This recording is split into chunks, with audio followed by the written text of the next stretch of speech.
41 days now until the incredibly historic, epic election. I'm your host, Alex Jones. We're live on this Tuesday, the 27th day of September, 2016. Paul Watson hosts the fourth hour today. We don't have any guest. I might have one or two pop in, but no guests right now because I want to get to a lot of the clips, obviously, from the debate last night. I want to take your phone calls. I normally don't have any problem telling people what I think about something, but what happened last night was such a bizarre train wreck on so many levels that I really had to cogitate on the subject deeply. Overall, Trump won the debate just by sheer moral weight, gravitational weight. The whole thing obviously was rigged. You have Holt, who I thought would be a lot fairer. I mean, I was wrong saying I think he'll be more fair than what we saw in earlier debates between the Republicans and the Democrat candidates. And boy, was I wrong. He ran off at the end like he was totally embarrassed. He didn't look like he enjoyed attacking Trump like some of the Fox News people have done during the Republican debates. Of course, Megyn Kelly, who just looks like she wants to kill him or something. I mean, she just looks like she's scorned or something, like she's in love with him but hates him at the same time. You know, there's just such energy and venom and poison. I didn't see that from Holt, and I don't normally see that when he reports. That's why he doesn't really come off as super arrogant and hateful, just confident, and that made it even worse. I can't stand him now. It was horrible. It was so rigged, but in their attempt to rig everything, that's what blew up in their face, and why every poll out there, I mean, we've got like 10 of them here, scientific polls, you name it, on Democratic Party platforms, you name it, liberal platforms, like Time Magazine, MSNBC, you name it, saying Donald Trump won massively. Michael Moore says he won massively, except CNN.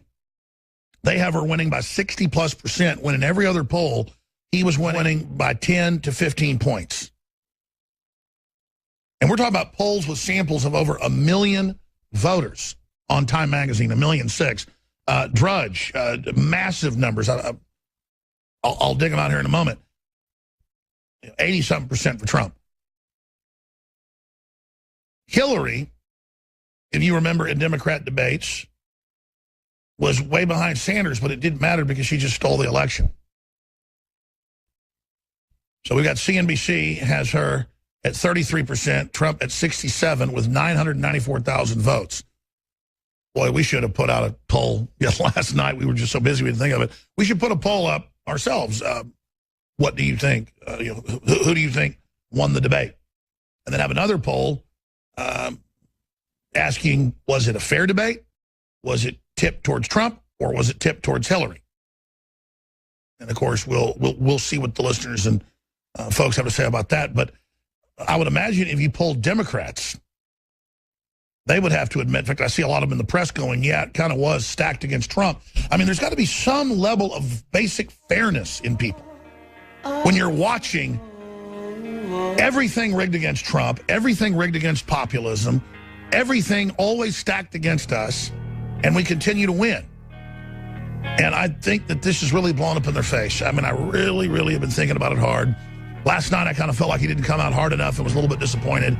But I got to tell you, I slept on it, and I really thought about it. I think this was a big victory because it was so staged against him. Wow. What a debate last night. What a staged event. I am rarely wrong, but I thought that Lester Holt would be more fair. It was one of the most unfair debates I've ever seen, where he became the third debater. It was 2 against 1 last night.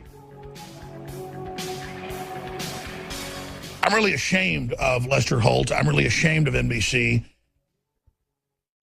But that's why the establishment is in so much trouble right now.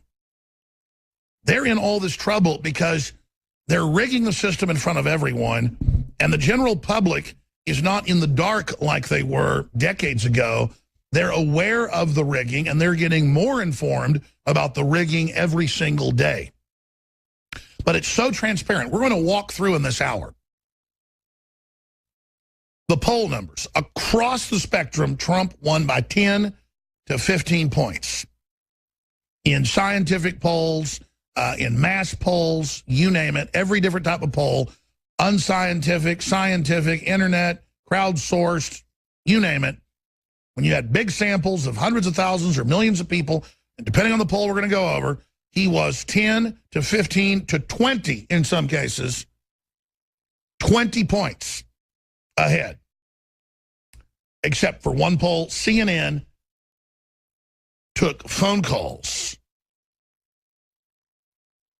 500 and something of them, and then out of that sample, it's very easy to rig a small sample, why Hillary won by a huge margin. So the rigging of the Clinton News Network just continues, and there's an article that's up on Infowars.com that is extremely important that gets into the fact that that was a rigged debate. Rigged CNN poll claiming Hillary won the debate sampled 41% Democrats compared to 26% Republicans. Ladies and gentlemen, this is the insanity of how dumb they think you are. Reuters does this where they, again, sample 15%, 10%, depending on the poll, more Democrats, to then give her a 10, 15% lead. It's just clear, cut and dry fraud, but they put it 3 or 4 or 5 pages down, depending on the methodology. At the bottom, they tell you, oh, well, this person won the race, across the English Channel swimming, but this person wasn't wearing lead weights around their ankles like the person they beat. But it says at the bottom, the person they beat, who normally would beat this other individual, was wearing 50 pounds of lead weights. Or it's like saying, this horse won the Kentucky Derby, but we gave it a head start of 500 yards. But they tell you in fine print that they gave the horse a head start. Now, no one would put up with that because you're at the Kentucky Derby. Everybody's wearing their silly hats. The Queen of England's there. It's all this big to-do, and the gates open and outrun the horses. But imagine if they let a horse get, let's say a quarter way around the track running before the other horses were allowed out. Well, if that horse is even half decent, it's going to win. This is the naked, brazen, high noon fraud, and I've got stacks of it. We've got Holt going after Trump 41 times, interrupting him, and only doing it 7 times with Hillary. And then his, quote, fact-checking of her wasn't fact-checking. It was basically supporting her. He asked her one tough question. Trump, 41 times. So I thought that they'd be smart and try to at least look fair, but they are so arrogant that they obviously told Holt, go after him with both barrels. And Holt then, Lester Holt, disgraced Holt, ran off like a rat out of an aqueduct. He, like a wet rat. He just shot out of there, running off after he'd engaged in his Judas errand. Wow. I was talking to one of our producers, Zach, in there this morning. He really just in like 2 minutes was showing me all these articles. And I was already aware of most of it, but it was the way he laid it out, just shaking his head and then going over the methodology, where it isn't enough that they have all their little sweetheart, Democrats that they call for this poll. They then admit they sampled almost double. You think Reuters is bad, adding 15% more Democrats in their polls. When they got caught doing that, they went, oh, we'll just do 10% or 5% or, oh. But then they got caught, like Bloomberg, with the, quote, independents. 20% of our poll are independents. It turns out they're not independents. They're almost all Democrats. Or Green Party people that go, oh, well, actually, I don't like Donald Trump. It's shameful. And now there's articles out where hundreds to one big money is giving money to Hillary. Now, we already know that, but just let that sink in. And I say this to Bernie supporters, and they almost all go, I don't care. I still can't vote for Trump. But I don't like Hillary. I don't know what to do. And I go, do you understand you say you're against big money? and big money worldwide is illegally coming in against Trump, and they're just letting them do it at the Justice Department that is so incredibly criminal. And they're running around when Trump talks about, hey, if Hillary doesn't want you to have bodyguards, then how about she doesn't have bodyguards? Like, hey, Hollywood folks have bodyguards, but they don't want you to have bodyguards, your own bodyguard. And then they call that a threat by Trump. And there's articles all the time, you know, that Alex Jones wants violence against Hillary. I was talking to one of our Pentagon friends today, and he was saying that there was a Justice Department investigation of yours truly going on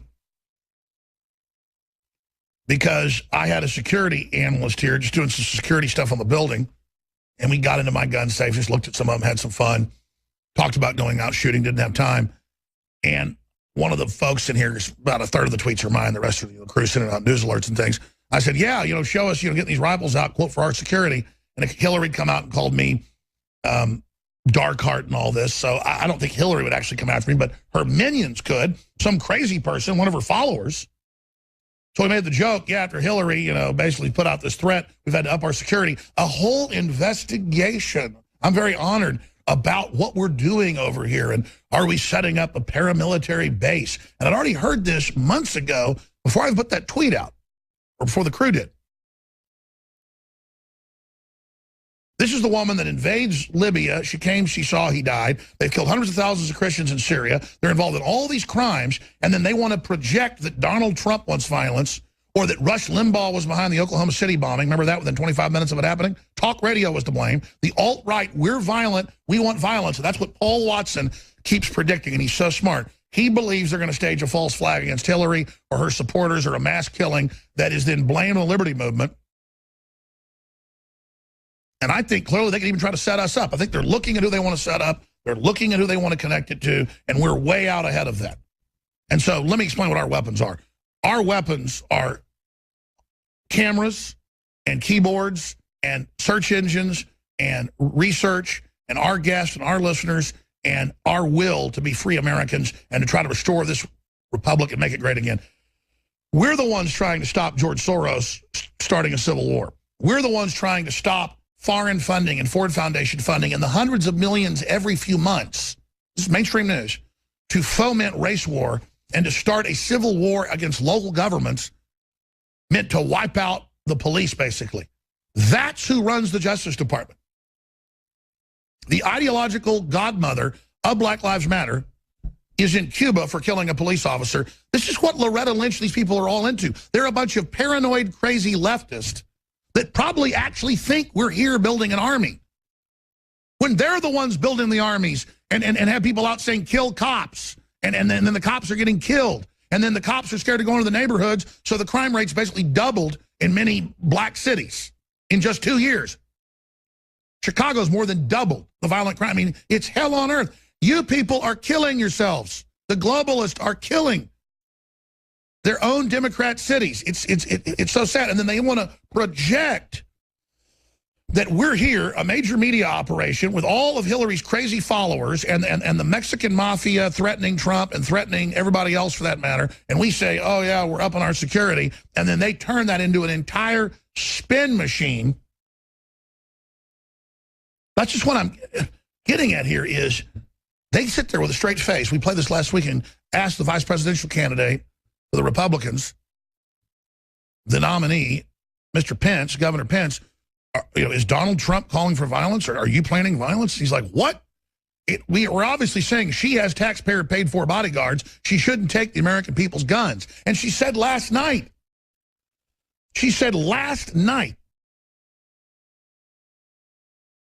that she wants extrajudicial, no due process, put you on a no-gun buy list, just put you on it whenever they feel like it, outside of law. And you better believe they'd love to put me on that list and say I can't protect myself from the armies of criminals that support the Democratic Party. The Chinese communists, the Saudi Arabians. There's articles about the big Mexican drug cartels are flooding money into Hillary's campaign through big banks. Because these criminal operations know Donald Trump means business, folks. We're going to skip this network break. But if they're going to steal the nomination from Bernie Sanders, and they're going to stage polls, and they're going to have Holt interrupt Trump 40-plus times and Hillary 7, don't you know they're going to go for broke? There was the miracle, as Drudge calls it last night, medical miracle. She stands for 90 minutes. She looked sick. She looked haggard. She looked wounded. I almost felt sorry for her. But she's such a vampire. But she looked better than she did a few weeks ago. Whenever Trump calls her Secretary of State, tries to be nice to her, he says, "Is that okay?" And then she sexy smiles at him like, "Oh, you're my friend. Oh, thank you." And it was the first time I've seen Hillary Clinton ever look genuine. We're going to find that clip. It's early in the debate. We're going to play that a little bit later. Oh, you already have it? Well, okay, we'll play it in a moment. I'm going to get back into the rigging and actually go over the numbers. And it was the first time I've seen Hillary look genuine. And it actually hurt me for a minute because I don't like hating people. I don't like going after people. I don't like going after dangerous kingpins like her. But I have to, and I know she's got a horrible history, but I innately as a man don't like to be mean to women. And they play on that. They played on that with Trump. And so I almost started having guilt saying all these bad things about her when she acted human for just one moment. And boy, Trump by the end goes, "You suckered me in. I came in here and I really hit above the belt and you didn't." And then she had these little evil looks in her eyes like, "Absolutely, I fooled you. I betrayed you." That's what they're all about, people. That's their spirit. Why would Madeleine Albright, saved by the Serbs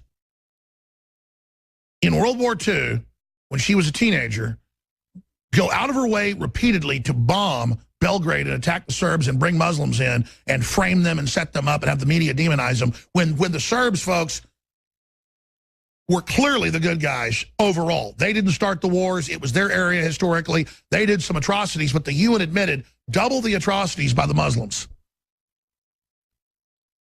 And her father was a rich Jew that swindled Jews and stole Jews' goods, claiming he could get them out of the country. Basically a George Soros. This is on record. There have been 60-minute shows about this where they have, like, you know, multi-million-dollar stolen art in her house in Georgetown. And the Serbs were on TV saying, "Why? You lived here for years during World War II. We saved you. The Germans invaded Serbia. We hid you. Why do you go out of your way to do this to us?" Because she's a demon, people. And that's what they're all about, is betrayal. You have to understand them. Betrayal is the name of their game. They want to serve evil. They're evil. I don't say that to demonize them. It's true. They're all about sucking us in. They're all about conning us. And everybody knows in the establishment, Trump's for real, folks. He's not perfect, but he's for real. He wants prosperity, and the system can't stand it. So we do have that clip of Hillary. I mean, I couldn't believe it. She turned it on. And I remember thinking for a minute, you know, she's called Trump her husband repeatedly, and I know that she likes powerful men and controlling them, and so obviously he's very attractive to her. You know, she's reportedly bisexual, and so I think maybe it was genuine in that her femininity allowed her to have some shred of human connection that wasn't an evil robot. Because the woman is a robot. Even the Democrats can't stand her and are in panic mode. I mean, the woman is becoming more robotic by the day, more reptilian, and I don't mean literally reptilian. So let's go ahead and play that clip. Secretary Clinton, yes, is that okay? Good. I want you to be very happy. It's very important to me. Now, that clip is from a different mainstream news feed. The one I saw was from the feed we had, and it was straight on to her face, and it was even more genuine. I actually had like that feeling when you drive over a hill and you know, your stomach drops, kind of like is that a good feeling or a bad feeling? Well, I just saw humanity out of Hillary Clinton. Wow, that was amazing. Now, that said, I want to get back into fraud. If you just tuned in, the unprecedented rigging. CNN putting out a fake poll, admittedly. We're going to show you the methodology from their own website in a moment. All the other polls saying the opposite. Lester Holt hitting him 40-plus times with interruptions and attacking him and misrepresenting and then just saying Trump was wrong and that Trump wasn't telling the truth on a whole bunch of subjects that Trump was absolutely right on. I mean, my head was spinning. And when I say spinning, I mean, last night, everything coming out of her mouth was a lie. And the TPP, she says she's not for the TPP. She was the main, we've played the clips. We ought to find those today. We've got a TPP report on her where Hillary gets up and says, I've been negotiating for years on this, and I've been spearheading, getting it done. It's the most important thing ever, and I'm the most proud of this in my government service. I mean, she's one of the main lawyers, and as Secretary of State, one of the main people negotiating that, and was who Obama would send to negotiate it. I mean, she is one of the main authors. Remember, she called it the gold standard and called it her work. Now, that's from the LA Times. We can play the clips, but that's what I mean. It was otherworldly. The only time she told the truth was the fact that she wants to take your guns with no due process, which is just the end of the Fourth Amendment, the Fifth Amendment, the end of right to juries, right to habeas corpus. I mean, it's head spinning. But first, let's get into the polls. Rigged CNN poll claiming Hillary won the debate sampled 41% Democrats compared to 26% Republicans. This is Paul Joseph Watson. We need to get this article out everywhere, folks. This is so important. But then it gets worse. Let's walk through all of this. Zach, one of the producers. Zach, break it down. All right, Alex. So I was on Drudge this morning. I'm printing out my articles as always. And there was 2 polls on there from Time Magazine and CNBC showing a clear lead in Trump, polling that he won the debate. So then I wanted to see both sides of the equation. I went on CNN, and of course you see the post-debate poll saying that Hillary Clinton was the winner. So I was interested in how they gathered the information on the debate polling. So I scrolled down, and if you go all the way to the bottom of this article, you find out that there was a phone poll that they had pre-screened callers, called 521 people, asked them if they wanted to be a part of the debate polling, after the fact. So they called them after the debate was done, and they asked them a handful of questions. And of course, Paul has already unveiled that 41% of those people were Democrats. And in comparison to all the other polls that I've found, it is a huge difference in numbers. Now, if you jump to CNBC, you'll see that it's a completely different story. And we're going to get to that in a moment, but let's be clear here. They did 41% self-identified Democrats. Then they called them back.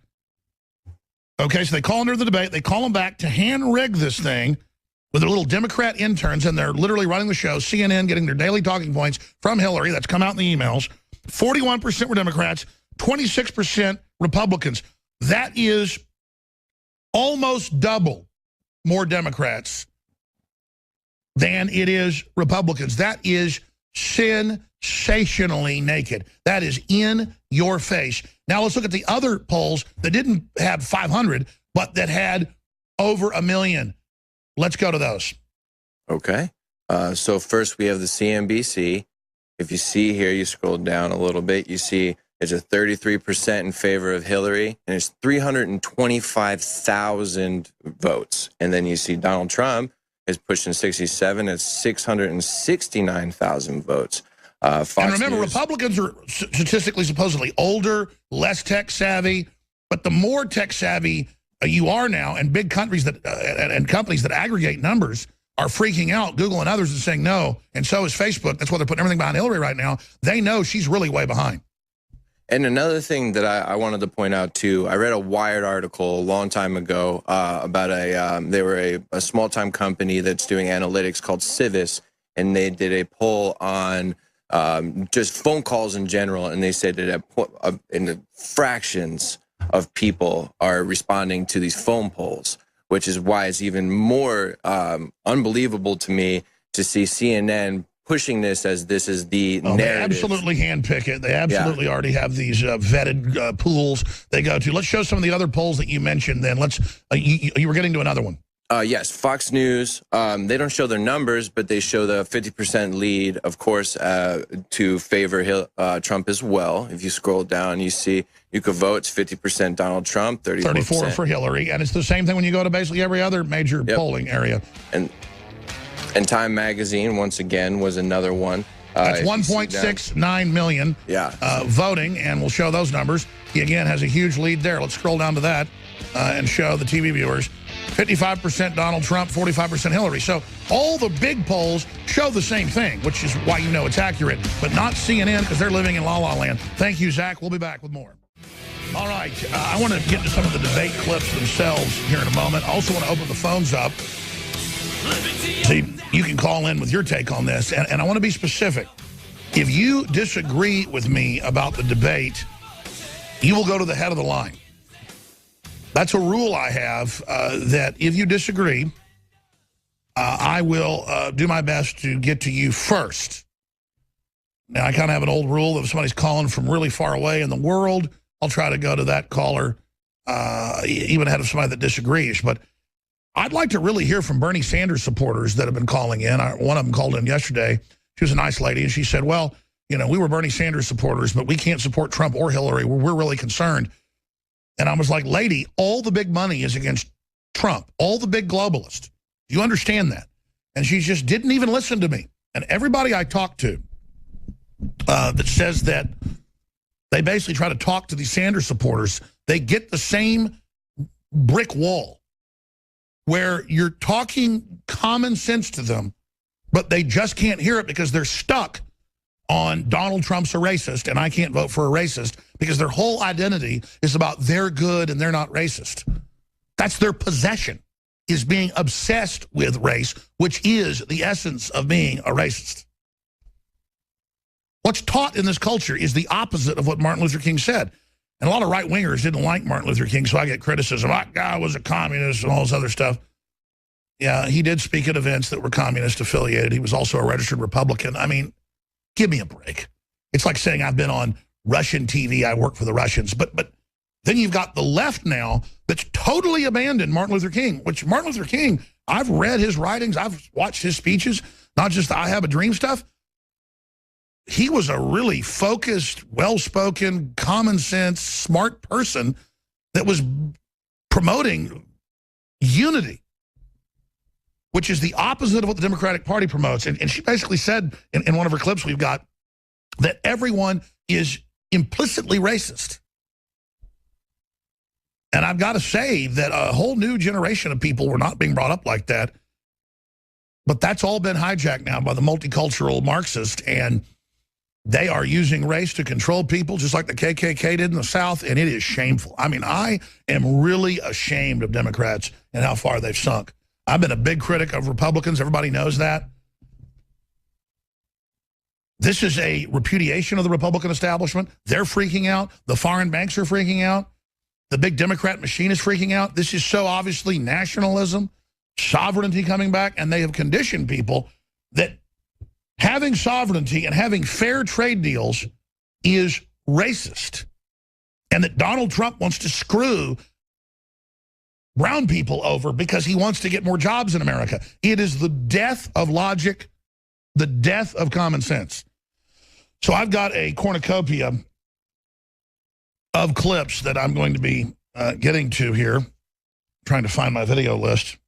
It's got notes all over it. Will somebody run me another video list in here until I find it? Thank you.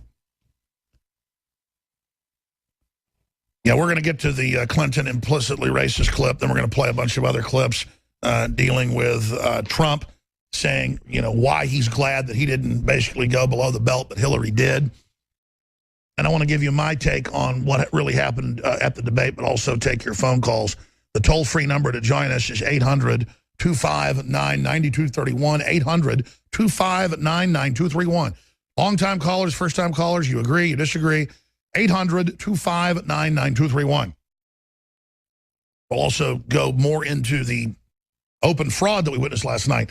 Briefly, the sale ends at the end of the show today. When it comes to super male vitality and super female vitality, we must end the special. I've extended it for basically a week. It ends at the end of the broadcast today. It is a bunch of concentrated, known organic herbs associated with boosting vitality, stamina, energy, libido, especially as people notice. You can read the 5-star reviews at InfoWarsLife.com or InfoWarsStore.com is the main site. You'll find the subsection, InfoWarsLife.com, linked there. We have store-wide free shipping that we're going to run through tomorrow, but then it will end. And that is all part of Americanism versus globalism. And this is the Americanism versus globalism limited time free shipping, celebrating the rise of populism that Trump is only one manifestation of, the rediscovery, or for the first time for many, the discovery of common sense and nationalism. We have free shipping. You can also sign up for auto ship and get an additional 10% off. All orders $50 or more normally have free shipping, but this is free shipping whether you're buying a, $5 book, or whether you're getting a solar generator, whether you're getting an air purifier or water filter. It just doesn't matter. Store-wide free shipping. Secret 12, the methylcobalamin high-quality B12 is taken sublingually. That is 20% off as well. That's going to be ending today. InfoWarsStore.com, InfoWarsLife.com, or call toll-free 888-253-3139. And several times a day, I take my new probiotic Biome Defense. I paused because I'm looking for my bottle of it. I had one. I guess we did have a bunch of folks here last night. No, I know it's down here on the floor. I had 2 bottles of it open. Here's one that was open. People move this around. Sorry.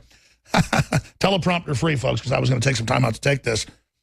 This is 7 years in the making, 5 years that we've been reaching out, but group was already developing it 7 years ago. It's 23 unique, high-quality strains that are seen in the industry as the very best out there. These strains are very, very expensive just to get each one of the strains. And this is sent to you via a little refrigeration pack, a little cold pack. Now, if it gets heated up, it doesn't kill all of it, but it's obviously good to keep it, at 65 degrees or lower, like in your refrigerator. And it's amazing.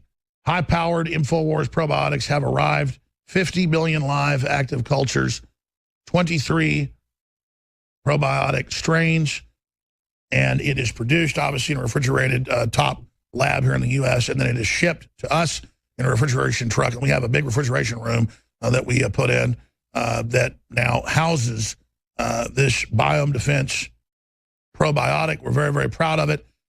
We could have easily just come out and private labeled one of hundreds of other probiotics that are out there. But they're just not as good. This is the very best over-the-top product. If you go to Whole Foods, they have some similar strains and similar Rolls-Royce quality that are $100, $110, $120. You have some you get from medical facilities that are $200, $300, $400. This is $68. And believe me, all the costs of refrigeration and the development, that is very inexpensive. This should be $100, $120. This is the very best from my research probiotic you're going to find anywhere. Now, obviously, consult your healthcare provider before you take it. This is all seen as completely safe, but I say consult your doctor before you breathe oxygen, before you drink water, and before you even look at the stars at night. You should consult with the Food and Drug Administration before you walk, before you talk, before you brush your teeth. They are God. But so be sure and consult your healthcare professional. So that's Probiotic Biome Defense, InfoWarsLife.com, InfoWarsStore.com. Or call toll-free 888-253-3139. Okay, and that is how we fund the operation. I want to thank you all for your support. And let me say something about that, about the debate, before I go any further. I was up here on air for 3.5 hours yesterday. I hosted half of the 4th hour. And then I got prepared for the debate. And then I came up here and I hosted basically 5 hours. Wild horses couldn't drag me away. And some of my points were excellent. Some other points were okay, because I get pretty tired by midnight when I've been up since 6 a.m. But the crew, I was watching Fox, watching CNN in their pre- and post-debate when I was taking breaks. They were having audio problems, couldn't go to half their guests. Stuff was cutting out. Their host sounded completely wooden and boring.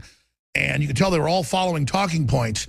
And then I was sitting here watching my crew, going to different studios, going to our reporters in New York, going to our reporters on the ground in Austin, and all the things that were happening and how real it was. I was so proud of the crew.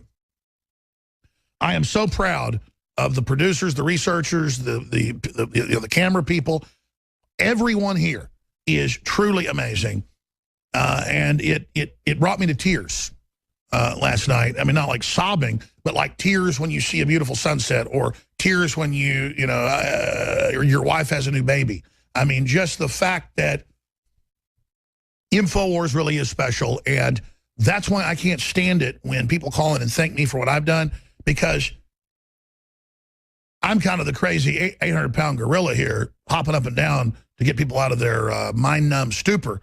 But it's the rest of the researchers, the crew, and the entire family of guests and reporters and people we have on that is InfoWars. You are the InfoWar. We are the InfoWar. And quite frankly, I am extremely humbled by your support, by your prayers. And instead of getting on a power trip over all this, I want to say weighed down by conscience, by responsibility, and by humility. I want to be clear, because it's embarrassing sometimes. I come off like a very aggressive, angry, arrogant person. And that's not because I'm arrogant. I'm the opposite. But it's because this is so serious, and I have to get hyped up to do this. I'm normally a pretty calm person at home and in my general life. I'm a pretty private person. I don't want to say solitary, but I'm a very private person. And I do this because I understand we're facing evil. And I understand it's dangerous, too. So this is necessity, what we're doing. This is survival. This isn't something you thank me for, okay? I'm trying to save myself by saving you. You understand that? And I'm not saying it's even selfishness, but people who think it's heroic to fight tyranny, you have to get outside that paradigm and understand it's not heroic to pull air into your lungs. It's not work. It's life. It's not heroic to do the right thing. It's what we've got to do. This is history happening. And Donald Trump, I've gone from seeing them attack him and seeing him promote populism and standing up and not being weak and having courage to liking him more than the rest of the Republican field. Then the Republican establishment attacked him, and so I had more support for him. And then I saw his policies get better and better. But now I can tell you I'm really proud of Donald Trump, and I'm really satisfied and feel good in my gut and my spirit that I have supported him, because you could see him up there like a lion who's been attacked by all these wolves, all these hyenas, all these other, creatures of the night, with all the attacks, all the demonization, all the rigging, everything stacked against him. Just the archetypal hero. But it isn't even being a hero, it's survival. And understanding he has to do this, and everything they do blowing up in his face. I didn't know what I thought about the debate last night. I said that. I said, I think he won, but narrowly. Hillary kind of got a lot of points because she could stand there. So that was a victory for Hillary. It was rigged, all the attacks. There was a third debater, basically, named Lester Holt. I was very saddened by the fact that I've never seen him behave this way, but you could tell the orders were in. He ran off in an embarrassed way like Judas.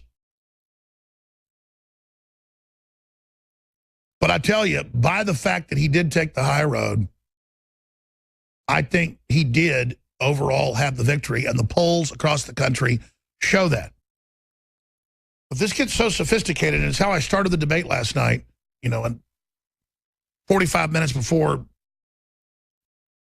8 o'clock, at about 7:15, 7:20, I came on after the news package, and I said, listen, please listen to me carefully. And I'm going to go on these clips of your calls. I said, Donald Trump, the system will say Donald Trump won if he goes in there and acts establishment, because really what he's showing them is he's going to play ball and go along. And it's the beginning of the sellout.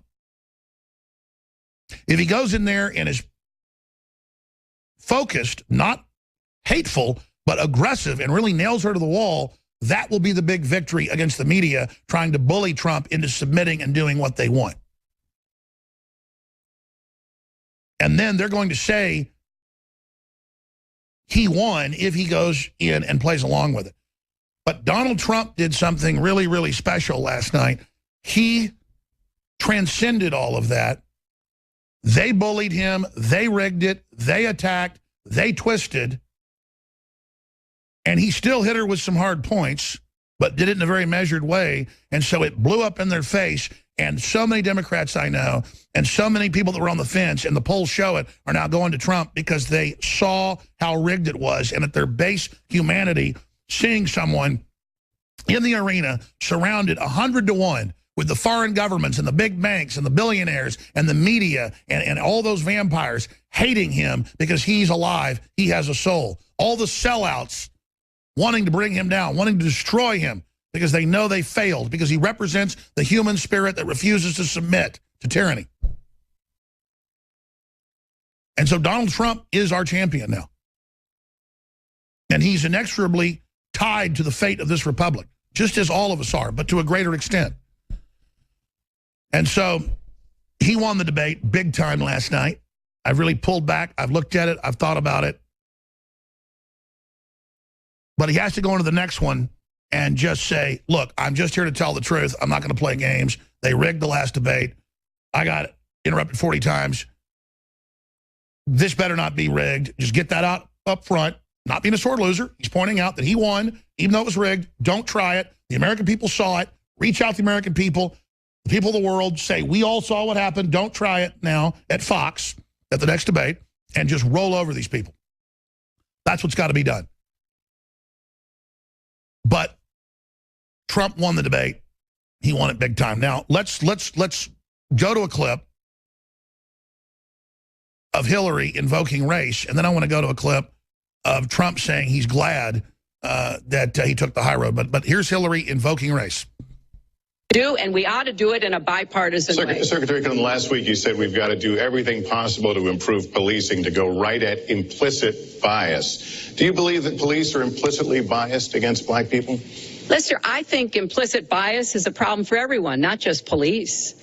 I think, unfortunately, too many of us in our great country jump to conclusions about each other. And therefore, I think we need all of us to be asking hard questions about, why am I feeling this way? But when it comes to policing, since it can have literally fatal consequences, I have said in my first budget, we would put money into that budget to help us deal with implicit bias.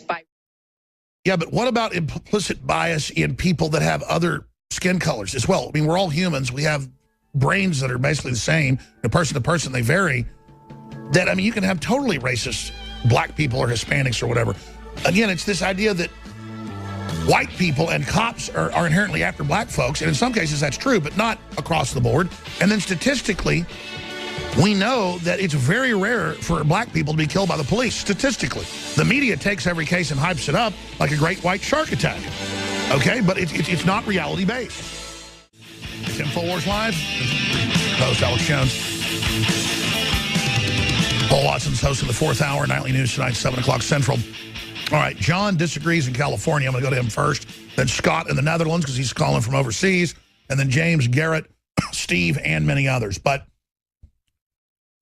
again, we're going to be taking your calls right through to the end of the 3rd hour. And then Paul Watson, obviously, will always have a lot of devastating analysis and information. A lot more is breaking. Lester Holt, the 3rd debater, I'm looking at drudgereport.com, asked Trump 6 follow-up questions, did not ask any of Clinton, interrupted Trump 40-plus times, interrupted Hillary 7. We've got some of these clips boiled down where it really shows how nasty Holt got towards the end. And you could tell Holt ran off. Obviously, he had an earpiece. I believe he was being told, go after Trump, go after Trump. Your job's on the line. This is high stakes, folks. This is 21st century information war. We know it's all rigged. He showed that. And I believe Holt was very embarrassed because I don't think Holt's a bad guy. I don't get a bad feeling about him. I like a lot of his reporting. I'm rarely wrong. I thought he'd be a lot fairer, like Matt Lauer was. And he still leaned towards Clinton, too. Man, you know the country's in trouble. When they just lean a little bit for Clinton, you're happy. But he was just... This was a boxing match. Hillary had horseshoes loaded into her gloves. I'm going to go to your calls right now. John in California, you disagree. Go to the head of the line. Go ahead, John. Hi, Alex. I just want to preface this. I've been a listener for 20 years. Listening to the debate last night, the hair on the back of my neck stood up. I cannot get past Trump's stop and frisk policy, clear violation of our Fourth Amendment rights. Great point. We have to hold his feet to the fire on this, Alex. He has to come out and say he will defend and support the Constitution. I do not hear that out of him, and it's cause for concern. Let me just say this. You're absolutely on target, and I should spend an hour on this or do a special report just to explain my view on it. Trump is an old-school tough guy, and he's in New York. He saw the incredible crime, and what they do is they target people that look like they're dressed like gang members or whatever, and it can be racial profiling, and it's terrible. But you know what? It made the crime go way down because the gang culture is so out of control. I don't care if you're white kids with your drawers hanging down or black kids, the cops would do it, and it is a police state.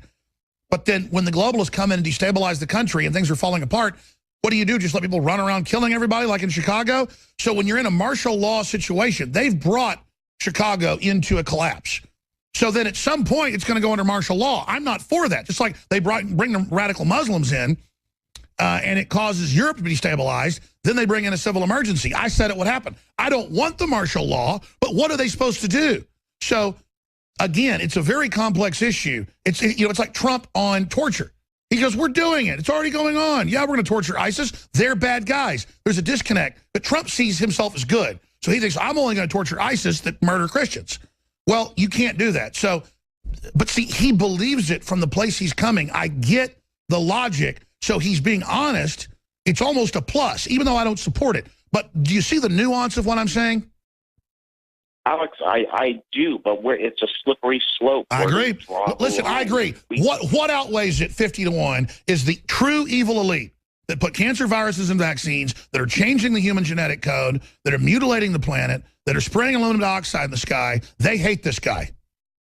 Because despite his little problems, we all got them, they are pure evil and they hate him. But the truth is, his honesty about it almost makes it okay, but it's not. I agree with you. It's something we got to work on. But we're going to get a lot better stuff out of Trump being close to him than we're going to be fighting him. But you know what? I want to give you a comeback to that. It's too heavy. All right. If you just tuned in, we're taking your phone calls. We're going to be playing a lot of clips this hour of debate highlights. I think Trump won, not in the way I thought he would. He didn't really roll over, but he just let them rig the whole thing so the whole world could see that it was like watching a bunch of hyenas attack a lion. But I think in the next debate, he's got to come in and savage her on her lies. And, you know, now he's been chivalrous. You know, he's let her play the lady card. We're taking your phone calls right now on this. John disagreed, you know, saying that he thought the debate was bad for Trump because he got into stop and frisk.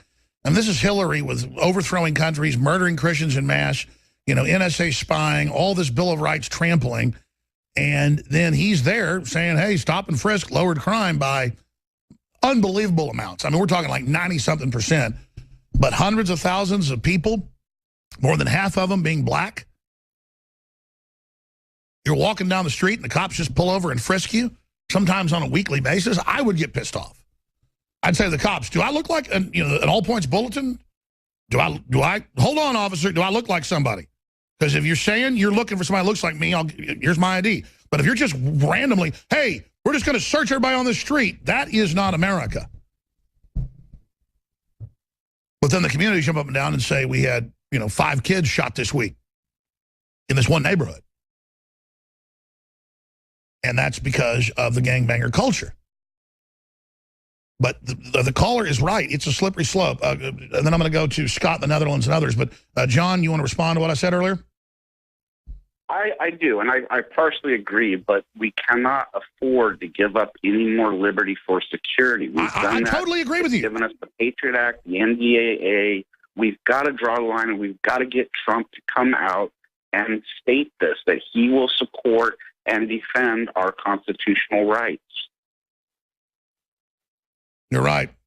All right. Thank you. Good point. By the way, there's a story up on Infowars.com. We pointed this out in 2004 at the debates. It's something we've gone over, that Bush was wearing some type of earpiece, wireless earpiece that had the transmitter booster on his back. And it appears that Hillary had something snaked up her suit as well. Just saying.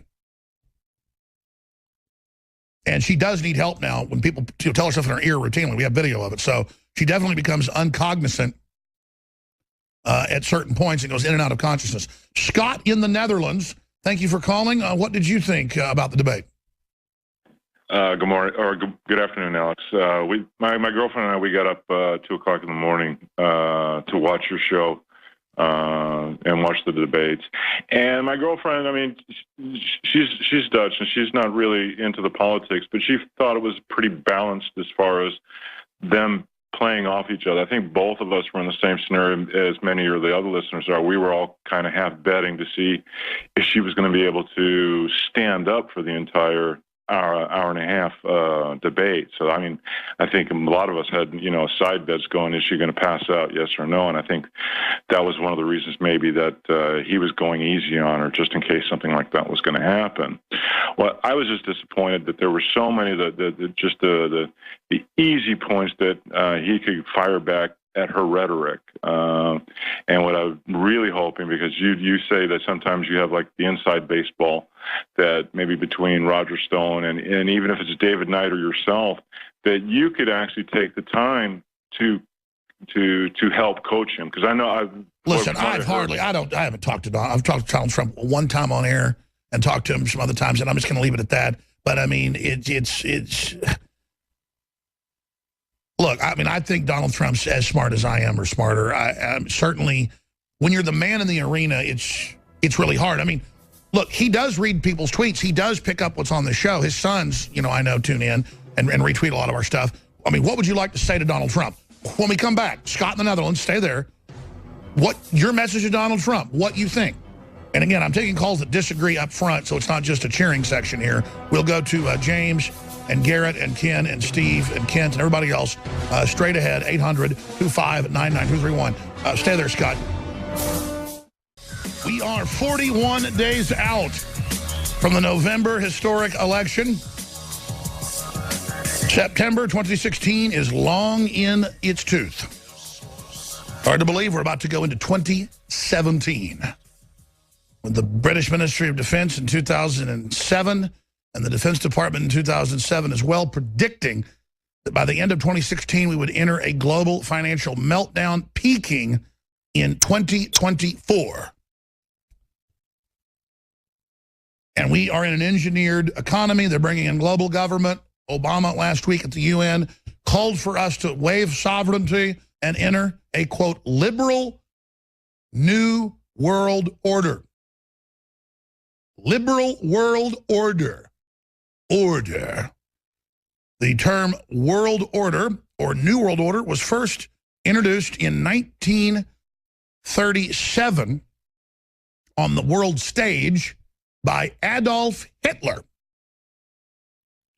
But the term actually came from the Fabian Socialists in 1901, and the leader of the Fabian Socialists and the World Futurist Society, H.G. Wells, who in 1899 wrote about atomic bombs and the equations. Why do I mention that? Because whatever plan you're hearing about today is very old, and the technocrats have theoretical understanding of technology. They say 30 years ahead, but if they've already jumped with Lord knows what's been discovered, that's why they're so arrogant now. They have Promethean fire, that they could be 1,000 years ahead of us. I mean, theoretically, they're acting really weird, okay? Like we're just a problem, spilt blood or something on the ground that's got to be cleaned up. And the Google people run around saying, you're like bugs if you don't assimilate in the new corporate. We might step on you, we might not, So there's this backdrop going on, and Trump had to basically come in and, according to, I guess, the view he went with, and look presidential and not look like a bully. But you're on the stage with an evil bully. So the facts trump all of that standard societal popery. I mean, I think that you just got to transcend it, but it blew up in their face, not because he was so nice, but because it was so staged, with Lester attacking more and more towards the end as he realized that Trump had won. And Hillary, you know, going from the little old lady to getting a little bit nastier and, you know, flashing her little demon eyes. Wasn't fair. Donald Trump was up against two people. So he won because it was clearly staged. They forfeit, and it blew up in their face. And then just the icing of him laying back while they destroyed themselves, I guess, shows some mental judo, mental jujitsu.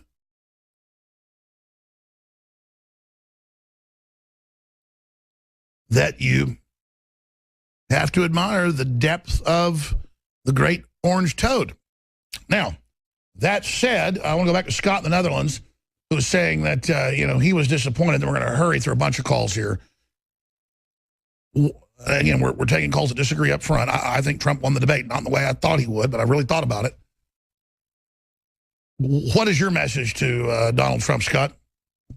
Well, my personal message to Donald Trump is that we need a real constitutionalist. We need to have somebody who's going to follow the United States Constitution, and then hammer Hillary. It's not that hard. I mean, she has so many faults. We got Benghazi. We've got the Clinton Foundation. I mean, these were so easy slam dunks that he could have just creamed her with. I understand, but listen. Here's the problem. You're educated. You're informed, and so from your perspective, and I think you're probably right. You have to let the message rise to the occasion to actually inform the public and not just dumb it down, saying the public's dumb. That's why they're dumb, because the message has been dumbed down. It's not the other way around. I agree. You put out the complex info and you actually address people like they've got a brain, they will pick it up fairly quickly. And so I think it was the wrong move. I said before the debate, if he comes out and does softballs and acts too nice because she's a woman, just because that's what the establishment says will be a win, it will not be as big a win as he really runs over her and calls her out. But the polls show all over the country, and they're scientific, that he won over a bunch of Democrats last night who are like children. So see, I argue on one side, then I argue on the other. I mean, I think the proof will be in the pudding in November. What do you think? I have my fingers crossed. I mean, it's still you still have voter fraud and everything else that's going on with it, and that's a nightmare for anybody. Well, the Goblin King, and of course that's Michael Moore, the man that has 6 bodyguards and says you shouldn't be able to have a gun. He says Trump won the debate hands down, and he said Hillary was too classy to go for the jugular. Hillary is anything but classy. She is a grasping white trash monster. I appreciate your call, Scott. Let's go now to. Let me see who's been holding the longest here. Let's go ahead and talk to Steve in Colorado. You're on the air. Go ahead. Yes, Alex. I'm a first-time caller, a long-time listener.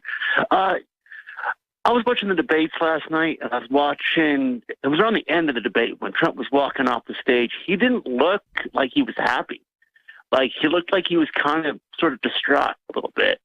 Like he looked distracted when he was talking to the media. Absolutely. He looked like he wasn't being himself. He looked like he had to pull his horns in, and I don't think he enjoyed it.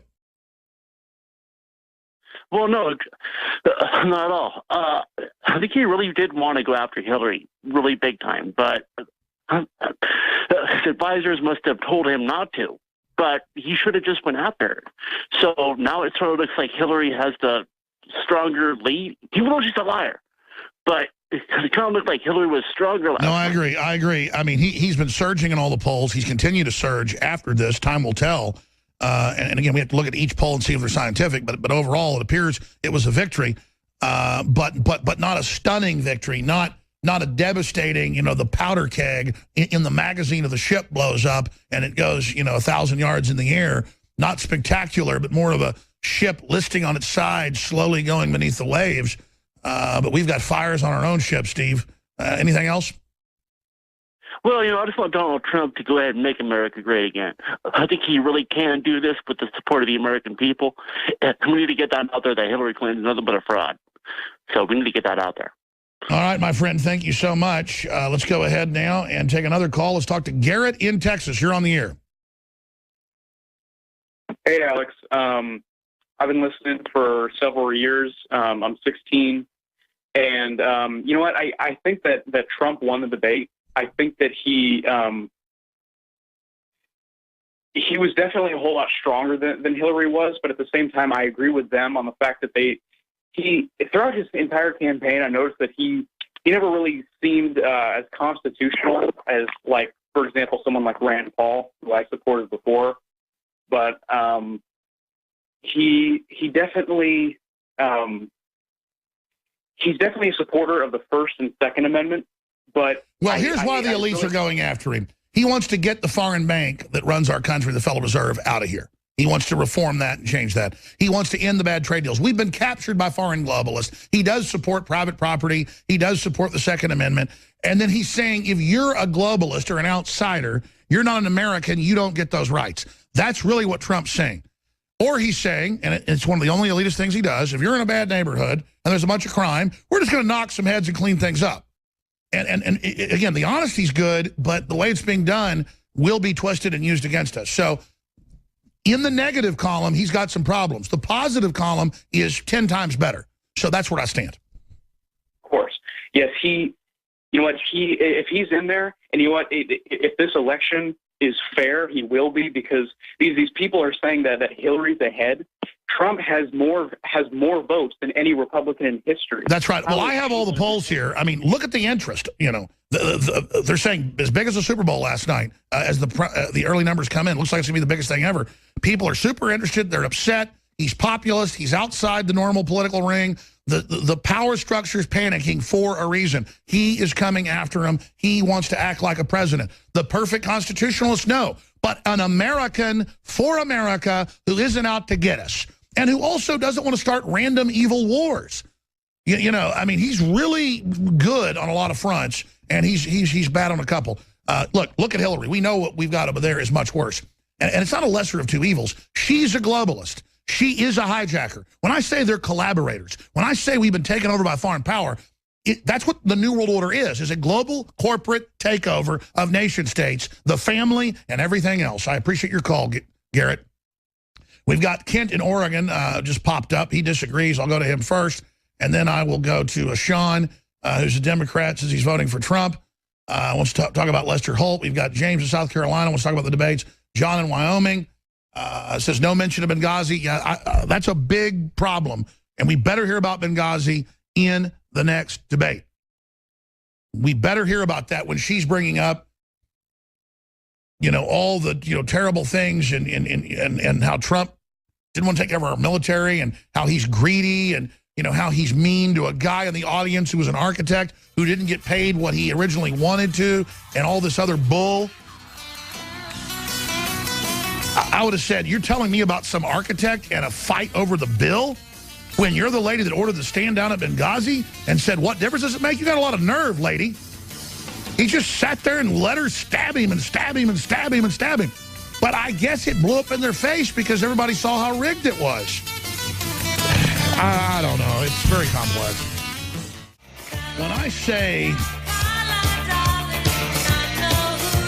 that my head's spinning, there's so much to cover. I saw this morning. I read it. And then I kind of put it in the back of my mind because I wanted to try to reach out to Michael Savage. And I've got his cell phone number in my phone right here. So I'm just so bad about it. I don't even know if I saved it under his name, or it's in my computer. I used to talk to him a lot more on the phone. He's busy. I'm busy. We just don't talk as much as a few years ago. We talked quite a bit. I'm not bragging about it. I'm just saying I need to call Michael Savage. That's why I'm not talked about it yet, because I don't know how much I can say. Because the last few times I talked to him a few weeks ago before he came on air twice to promote his new book, he specifically told me about censorship going on and that he was getting really pissed off.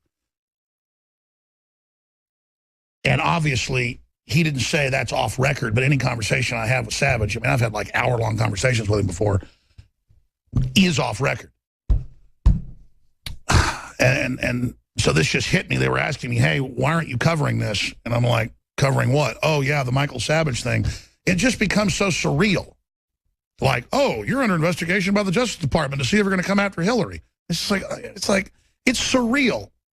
I would never hurt Hillary Clinton. And I don't say that because I'm afraid they're coming to get me. I don't say that because, you know, if I thought going after Hillary would be a good idea, I would say it, but I'm afraid they're going to get me. No, I think it's a bad idea. She's a horrible person, would turn her into a martyr. But at the same time, I get sick of the stinking criminals in this government. They're the ones running around committing all these crimes, constantly getting in my life, going after my friends, screwing everyone over, and trying to take our liberties. I'm tired of it. I have a right to not be your slave. And I can tell you, part of the censorship is talking about Infowars.com and playing clips of our reporters on air. I can tell you that. I'm just going to say it. But get Savage's phone number dialed up on here for me, guys. I'll call him during the break. But that's the kind of stuff I'm dealing with, and I got all these clips to play, and I've got all these guests to get on, and I'm not complaining. It's just, this is so real, people. This is not a game. This is not the average talk show host that takes it easy and doesn't push the envelope. There's only one other talk show host that does it to the level we do it, and it's Michael Savage. And hundreds of affiliates down the tube. I mean, I hope this doesn't happen because we need Michael Savage on the air. And if you just tuned in, I'll tell you what's going on. Popular radio host Michael Savage broadcast shut down nationwide as he discusses Clinton's health. And that's the big censorship, is you do not discuss Hillary's health on mainstream outlets. That is the big no-no. And obviously, he's getting censored. I mean, if he told me, without me even asking to come on, that he wants to play clips of my show and that he wants to, you know, have Paul Watson on and he wants to play our reports, it'd be every day, by the way, if he could. They're like, no, you're not going to. And by the way, I've told Savage, cut my name out, cut Paul's out. We don't care. He goes, no, I'm going to give you credit. So the point is, I raised this because I guarantee you InfoWars is in the middle of this. I was talking to Savage about it last week. Michael Savage is a very well-known radio talk show personality. This is Breitbart. This is the last refuge. Will you guys give me the Breitbart article? And then it goes on. The Savage Nation is a nationally syndicated talk show. It's the second most listened to radio talk show in the country with an audience of over 20 million listeners, 400 stations. Earlier today, he was discussing his perspectives on the presidential debate, giving examples of current and anticipated debate bias. In addition, the broadcaster began discussing Hillary Clinton's mysterious health condition that Savage believes might be Parkinson's. Almost immediately, without any notification, New York tri-state radio station, WABC Radio TV, cut Savage off the air and replaced him with a lesser-rated Curtis and Kuby show. He tweeted, I've been sabotaged on air to destroy support for Trump. More later.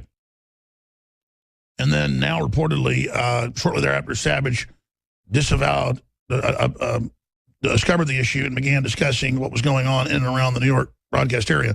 All Savage affiliates nationwide cut off the broadcast and replaced the live transmission with a recording of the previous show. I mean, how real is that? We told you they're coming after talk radio. We told you they're going to shut us down. I told you, canaries in the coal mine, Drudge, Savage, InfoWars. Yours truly, and not that Limbaugh's perfect, but they want to get him big time. And I'm telling you, man, this is bad news. And then, I don't even say I'm exhausted about this. It's just like, as a journalist, I'm not even happy that I can call Savage up and find out, get the scoop. You know, it's like hearing about a death in the family to know how much trouble this country's in, folks. Michael Savage, I can't believe how calm the media is about this.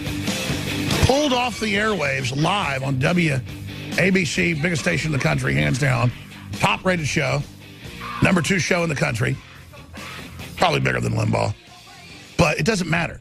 He's pulled live in New York and replaced with another show because he's talking about Hillary's health, saying he believes she has Parkinson's. Her emails that DC Leaks got has her talking about Parkinson's medication. That's in WikiLeaks as well. And then he's pulled off the air. So the real headline here is national talk show host pulled during live show for talking about Hillary's health. This isn't like Dr. Drew fired a week later from CNN. This is in live time. So they pull him off WABC. He starts ranting about it and tweeting, "I've been sabotaged," and they cut him live from the 400 other affiliates across the country. Top-rated talk show host Michael Savage pulled off air after discussing Hillary's health. And a week ago, I mean, he was on Skype during the break. The whole crew was there. He was talking about, "Hey, can you guys get me this interview on air today? But I'm not sure I can air it. They've been trying to keep me from airing your stuff. Now I've got to go through CBS." And there you go. Boom, a week later, Michael Savage is off the air. He said pure sabotage. And Matt Drudge was here a year ago and said it's coming 2016. I was told by the Supreme Court Justice, the other conservative one. You know, the other one died. And the Washington Post came out a month later and said he was part of a secret society connected to Bohemian Grove, just to throw it all in our face. In case there's a contested election, you'll have a locked 4-4 Supreme Court. Well, you can really see them pulling out the stops. And let me just explain something. I know I am in real, palpable crosshairs of the New World Order. I'm not even afraid, but it is definitely, you can feel it. And this country is, and make no mistake, keeping your head down is how we're going to lose the whole enchilada. We have Larry Nichols. And he's just popping in for a few minutes, and I promise I'm going to run through James and Lisa and Matt and Terry and Sean, your response to the debate. Lester Holt running off like a rat after. Very, very shameful. I think Trump overall won by not looking like the bully. But we had Larry on with us just a month ago saying what he thought, he should do. I thought he barely won last night, but I slept on it, and I came out and I saw the polls saying he's getting a lot of Democrats to swing over just by looking like a nice guy. In the fact that he let them gang up on him and took it very coolly, and then Holt got madder and madder and lost his cool. In the last third, really showed his colors, interrupting Trump 40-plus times.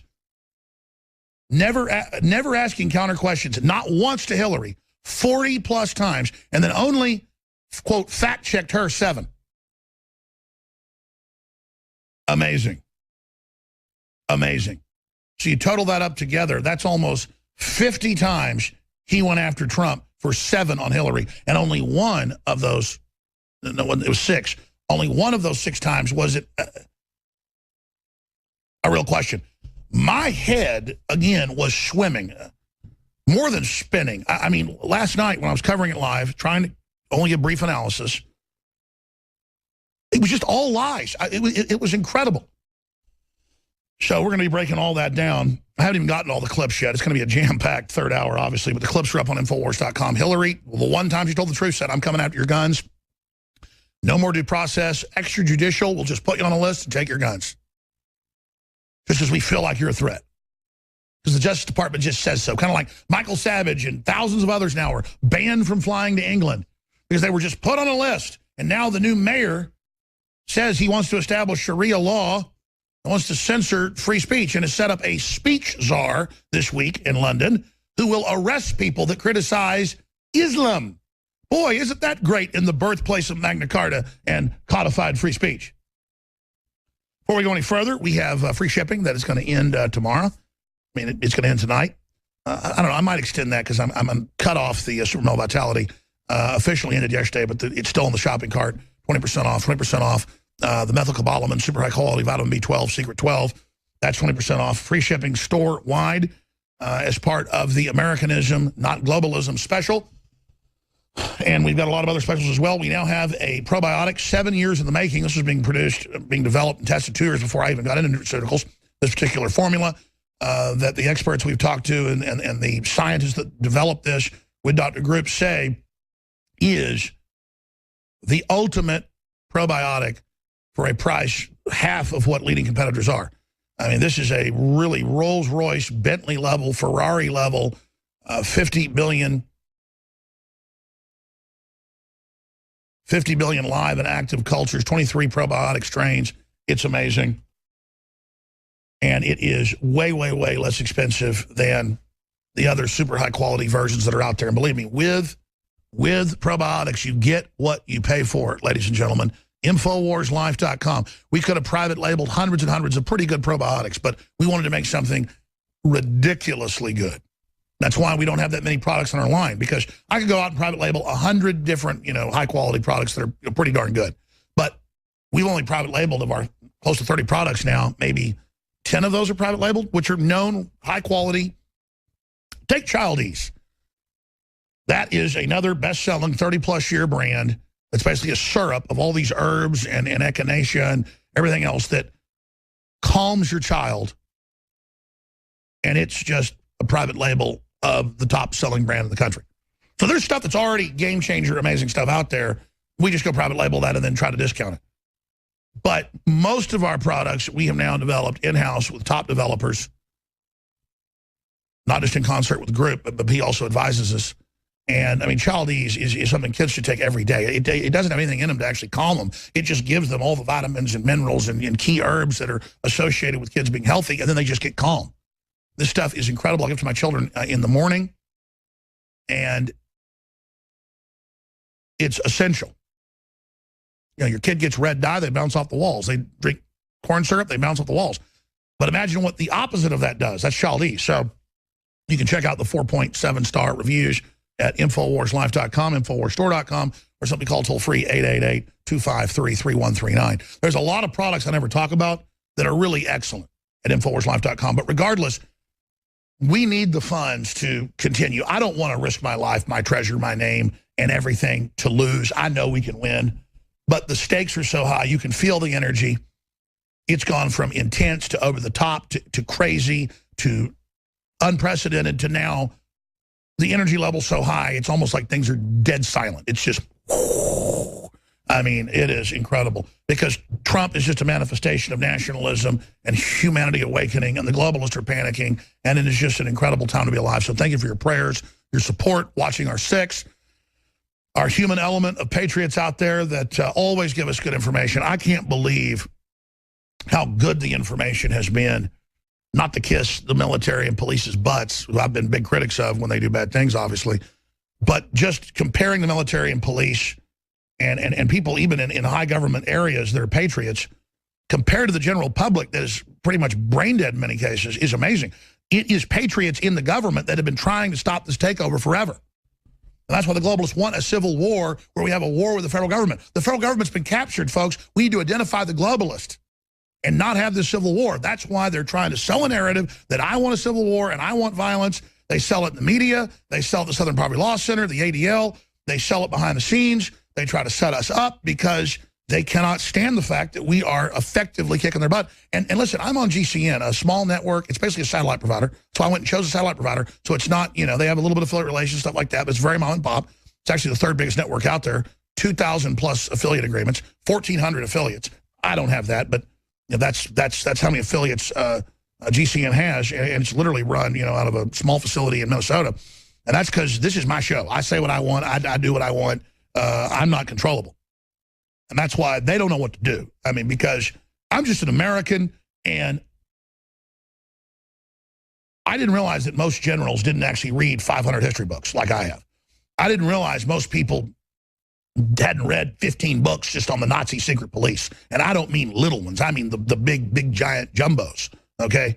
I mean, I didn't realize growing up that I just found that interesting. I was drawn to it. I was drawn to those things, and that I, as a layperson, am trained basically in all this stuff. But I don't use the deception I've researched against people. I use it to understand the enemy and see where they're going. And they're just completely freaked out.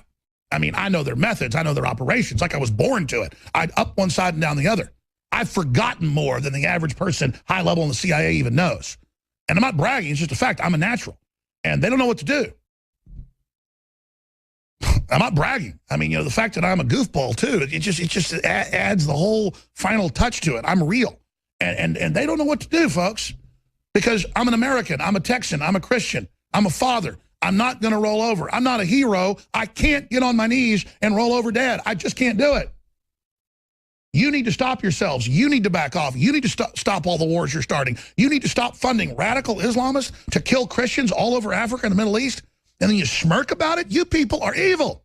And look, a lot of them are totally divorced from God, so I can't get through to them. I'm going to go to Larry Nichols right now. A little bit in the next hour. I know he's got to go, though. but there are people serving this evil system who aren't completely given over to evil. Man, get right with God now. Speaking of somebody that got right with God 25 years ago and turned against the Clintons, or 23 years ago, Larry Nichols. Larry, you're on the phone, I know. You're battling for your life, just like this Republic's battling for its life. We pray for you.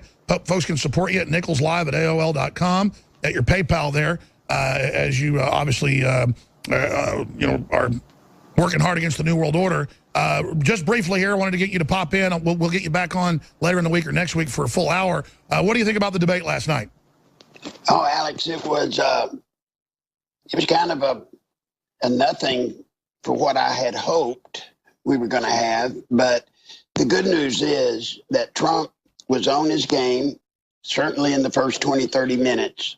And the way that debate's going to break out is it's going to break out the 40% that love Hillary, they think she won. The 40% that hate Hillary or love Trump, they'll think he won.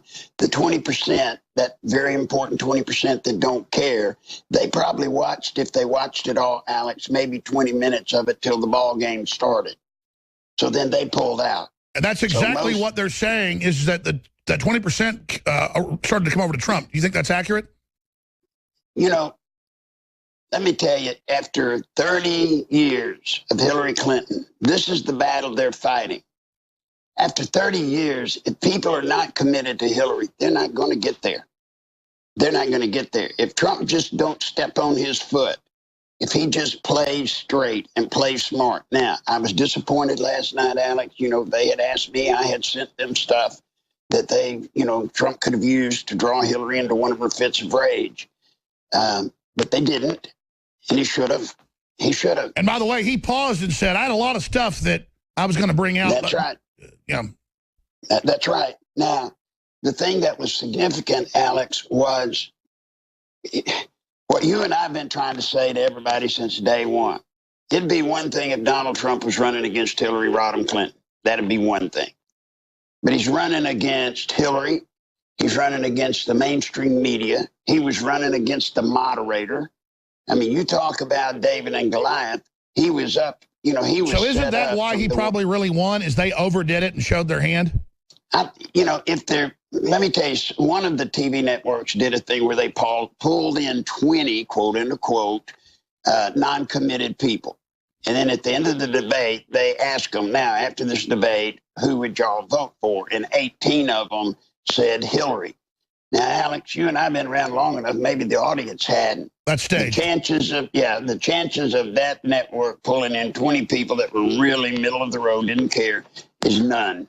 The Clintons chummed that audience. I'm surprised they even let 2 people say that they were for Trump.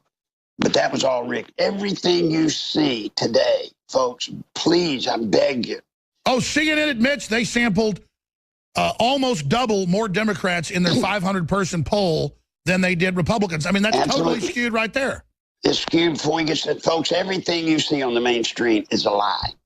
When they talk about fact-checking Trump, you notice they didn't fact-check Hillary that much. They fact-checked Trump 40-plus times and her 6 times. Well, let me tell you, you want to fact-check Hillary, start with the first time she opens her mouth till the last time she closes it. The only time she told the truth was saying, I'm going to come out your guns extrajudicially. Yep. And listen, Alex, I heard you talking about, what's his name, getting pulled off the air. Michael Savage, live on air. Michael Savage. Alex, you and I have been talking about this day coming for years and years. And I know sometimes people say, well, y'all talk about it, but it never happened. Yes, it does happen, but it takes time to materialize. Oh, it's happening right now. I've got them circling around us right now. Oh, you bet. And let me tell you, come October 1st, folks, it's going to be hard to get news on the internet. And let's talk about that. But let's just remember, they're bold enough to spend $600 million in the last year alone to try to get cop killing operations going. We're dealing with hardcore criminals. Everybody better decide which side they're on. I got tickled last night hearing Hillary talk fondly of her dad's little business making draperies. Did I miss something? And I got this from Bill Clinton. One of the reasons Bill told me he married Hillary was because of her dad, Hugh Rodham.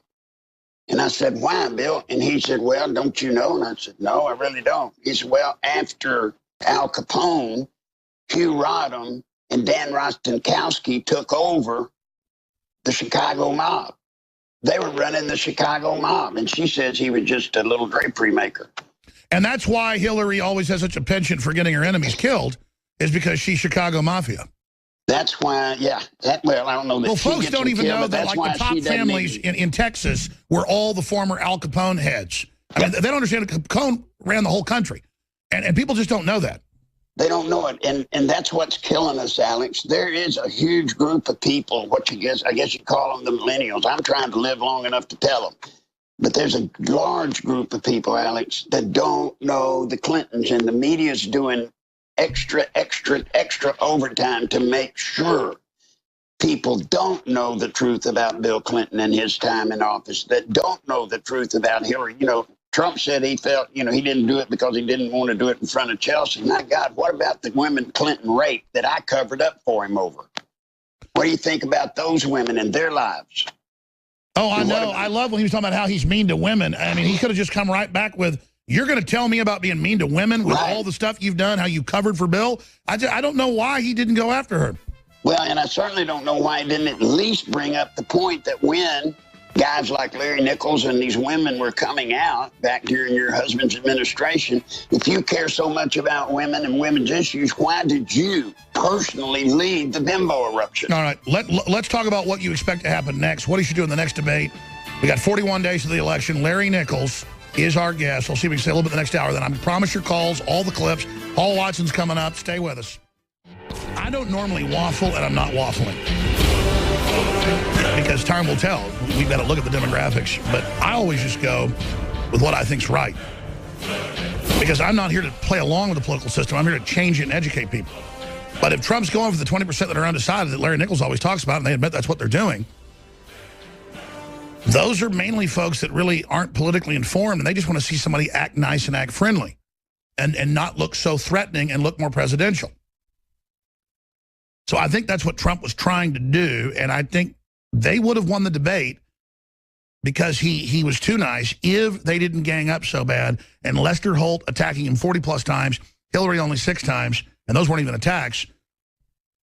I think the fact that it was so unlevel, Trump wins because of that. And maybe he's a genius because of that.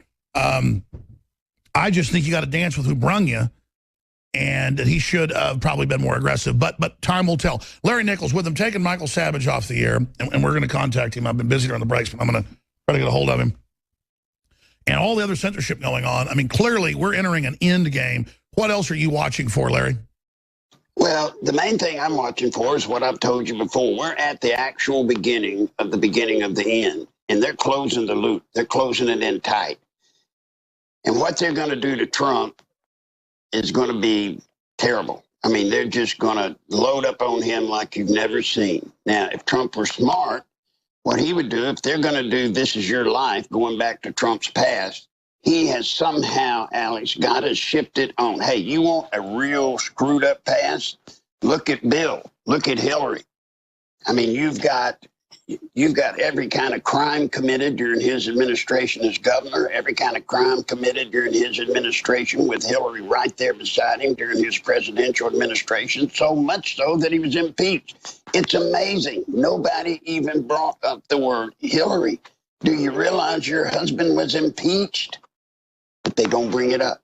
They don't bring it up. So Trump's got to get himself gathered up. And he's got to try to win that 20% by trying to get that 20% to know the real truth about the Clintons. If let me just tell you something that hurt really bad. When they had the riots and the shooting in North Carolina, the world ended for Hillary. The world ended because as of that moment, all of the stuff about emails, all of the stuff about her health just went away. It just went away. And now she's starting out clean all over again. That's right, and he's got to bring it back. I would have said over and over again, listen, Hillary, you've been part of the power structure. You set up this mess. You're the one that sold the country out. I represent change. Very simple, over and over again. She gets all the big money from the special interest. I get none of it. I'm a populist. You have nothing to lose. Vote Trump. Well, and I'm going to give you all something to really believe in. This is true. Something that you can believe in, I guess is the best way to say it. Hillary has spent hundreds of millions of dollars in advertising. Trump has spent virtually nothing in comparison. Yet they are technically tied. Now, what you're going to see, Alex, coming up in the next 46 days, or how many days there are, you're going to 41. see 41. You're going to see massive polling manipulation, just like you were talking about. They're going to put all these fake polls to make it look like he's slipping. Yep. I mean, and it's all going to come together just like it always does with the Clinton plan, the one that I helped put together for them. The broken coalition strategy. You bet. There it is. Look, Larry, stay there. Larry, I'm going to do 5 more minutes with you. Then I promised all the callers I'm going right to you, then all the clips, and then Paul Watson. History is happening. We'll be right back on the other side. Understand, though, even if Trump loses, and I believe he's going to win, we win by injecting real issues and nationalism and exposing the globalists. Stay with us. Hour number 3, straight ahead. All right, Larry Nichols is going to ride shotgun with us to take calls in the next segment. I'm going right to your calls at the start of the next segment. Leslie and Matt and Terry and Sean and everybody else. And I've got a bunch of clips. We're going to start getting into them in the next segment as well. But Larry, I mean, this thing where CNN, I covered it in the last hour, the stories on Infowars.com, sampled 40-something% Democrat and then 26% Republican. Here's the actual numbers. 41% of the people they sampled were Democrats, 26% Republicans. Then they've also been caught calling independents that are really Democrats, so the sample's even bigger. They did that to give her a 60-something% win. Every other poll showed her way behind. So explain this to me, because you've been on the inside of this. They had more accurate polls up to the RNC. He gets 10, 15 points ahead. Then they put out a bunch of fake polls. You can go to the methodology and see that it's fake, and they're panicking. And then all of a sudden he surges back even against fake polls. That would mean he's probably 10, 15 points ahead. Or correct me if I'm wrong. So why ever ease off the fake polls if they were working? Because they did narrow the gap and create some perception. Why not keep the polls going all the time? Or is he really just way ahead of her? Well, Alex, what happens? Well, first, let me finish what I was saying. The thing to believe in is exactly that she spent hundreds of millions, he spent virtually nothing, and they're technically dead heat if he's not even ahead. So that ought to tell you, Alex, you and programs like yours have just done an incredible job to absorb the people out there that know something's wrong. Now, remember the 20%. Here's what the Clintons know. They know that 20% in about 10 days is going to start making its mind up. Most of them, believe it or not, will make it up about a week before the campaign and before the election. And what they always do, what you can count on, is they're going to go, the undecided or don't care people, they're going to vote with the last poll they see, and because they don't like to think, Alex, that they're wasting their vote. They want to bet on a winner. You got it. There it is. And then Hillary's problem, you mentioned the broken coalition, folks. A broken coalition is something we set up years ago, realizing that the blacks didn't have enough votes to win, the queers didn't have enough to win, the hippies, yippies. But when you put them all together, you got enough to win. Well, Hillary was soft with the blacks. They don't like her. They're not turned on by Hillary. And that was what was scaring them. Well, out of the blue comes Charlotte, North Carolina, and they're going to use it to galvanize the blacks, you see. Now, I'm not saying they caused it. I'm just saying. Sure, absolutely. But I mean, that's what Soros admits in his emails. That's the plan. Mm-hmm. I mean, look, Soros is paying these agitators to come into these places when these things occur. Oh, they admit we have video. It's buses come in. Yeah, that's what it's about. That's what it's about. If they can fire up the black community over this White Lives Matter, whatever, if they can fire them up, they're hoping they can motivate them, Alex, to come out and vote at least. Can't the American people break through the mind control and see the rigging? I mean, I think that happened. Polls show that he's actually boosted by this debate. The thing that's happening, Alex, that I've been waiting for years. In America, we've got a problem. We don't seem to get energized or get involved until something hits us in the pocketbook, personally. Well, it's hitting people now. People are seeing it. It's real. It's in their bank account or it's not in their bank account. So more and more people are waking up and saying something's not right. They haven't been attentive, so they don't know what it is exactly, but they know something's not right. And InfoWars and Drudge and Savage and you and others are there. So we're getting big. The old media is dying, and they're panicking, right, and they want to shut us down. So if they just shut Savage off, I guess I'm next, huh? You will be. You will be, Alex. And I'm worried about October 1st for you. That's what I worry about. Yeah, let's talk about that and go to phone calls when we come back. They are handing us over to the internet, and they say that the censorship's already massively increasing. I'm not saying it's going to happen overnight. They're going to misrepresent that next week, say that we said, oh, look, the internet's still here. They said it wouldn't be. You watch. You will hear that next week. You watch. That's how they change the subject. I'm going to be honest with you. Studying history, living a lot, seeing a lot of things, and then looking at our current straits, we have a very dangerous elite that are out of touch, that are mismanaging things, that are using old systems of control that are basically built into the population, but then the elite can't control themselves, and they are escalating the world towards financial and cultural and military ruin. And that's pretty much agreed to now across the board by top analysts. What we talk about now is, quite frankly, passé. But I'll tell you, in this climate, I'm just getting right with God, and I'm just giving it all to God, because when you actually deal with these people and you live in the trenches fighting them, you just ask yourself, man, how did this universe produce trash like this? And these people are out to get us, folks. They are BAD people. They are loathsome. And I was thinking about this morning, I'm so sick of looking at Hillary Clinton. I'm sick of these criminals invading my life. You know, if I got bad neighbors, I can move, or if somebody turns out to be a bad person, I stop associating with them. They're not in my life. You know, you got some horrible husband or wife, and you divorce them. Hey, that means I don't ever talk to you again. Bye-bye. But that's not the case with politicians. And these elites and these people, Mark Cuban hopping around looking like a demon, Hillary, they're animated by just these crazy power trips. And they're dangerous, and they want to run our lives. I'm going to your calls right now with Larry Nichols. He's going to ride shotgun with us for much of the hour, popping in, giving his take on things. Really expert take. The guy's really smart, obviously. So we're going to talk about stuff with callers. Michael Savage.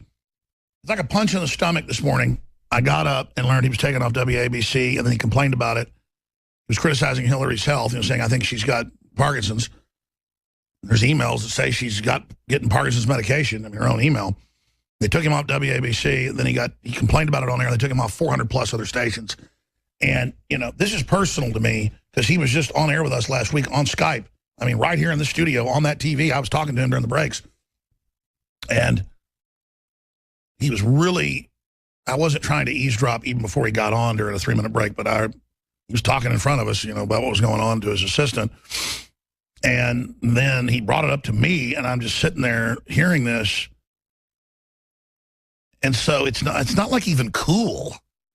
It's like upsetting. This is military stuff. This is real. This is our country in trouble with controlled media. And Dr. Drew being fired for daring say Hillary needs help in a loving way. This is dangerous. This is dangerous when the press goes along with this and is like, yay, Michael Savage is off the air. Yee, yippee, woo. We're all in lockstep screwing over everyone. Oh, they're getting ready to take your bank accounts, to ditch the dollar. They're gearing up for martial law, admittedly. They're bringing in the most hardcore, dangerous jihadis. Definitely a sleeper cell invasion. And I'm just sitting back now going, I think stuff's worse than I even thought.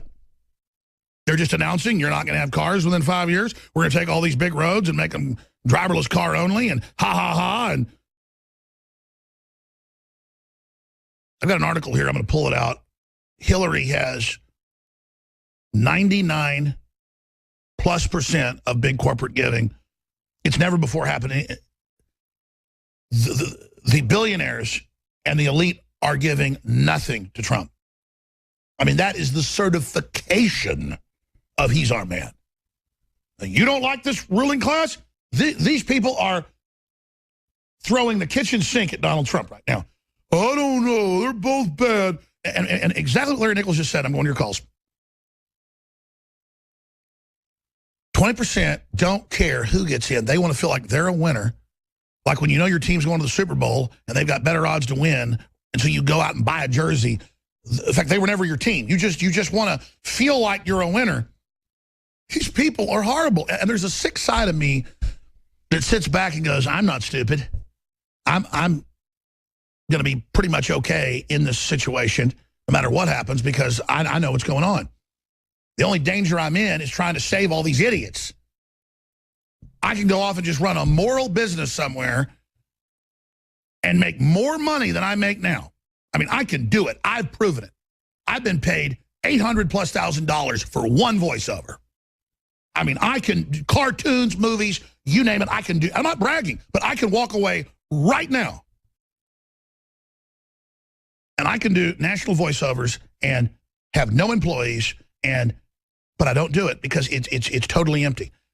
But then I look at snot-nosed, arrogant people that don't care attacking me and our guests and people that are valiantly fighting and just sitting there like everything's a big joke, and it makes me want to throw up. We're going to James and Leslie and Matt and Terry and Sean right now. I'm going to skip this network break so we have more time to get to everybody in this segment, because who knows, there may even be a show soon. I mean, I'm being honest with you folks. This country's in a lot of trouble right now, and it's so real now, it's almost like a joke. It's like I'm up there at the gallows with a rope around my neck, and the public's, picking their nose out there, thinks it's all funny when they're going to be marched up here next. And at a certain point, it's just like, wow, this really sucks. But the good news is we've pushed them so hard, they're having to pull people off the radio because they know Trump's really way ahead of Hillary. And we forced them to talk about election fraud. They said it didn't exist, and a month later said it's the worst thing in the world. The Russians are taking over. We've got to federalize everything. I mean, we've got these crooks panicking, but they are crooks that are used to doing whatever they want. I mean, you look at Hillary and you look at Obama, they are Chicago Mafia. And let me tell you, the Chicago Mafia is the worst there is. The sex slavery, the little kids, the stuff they do, and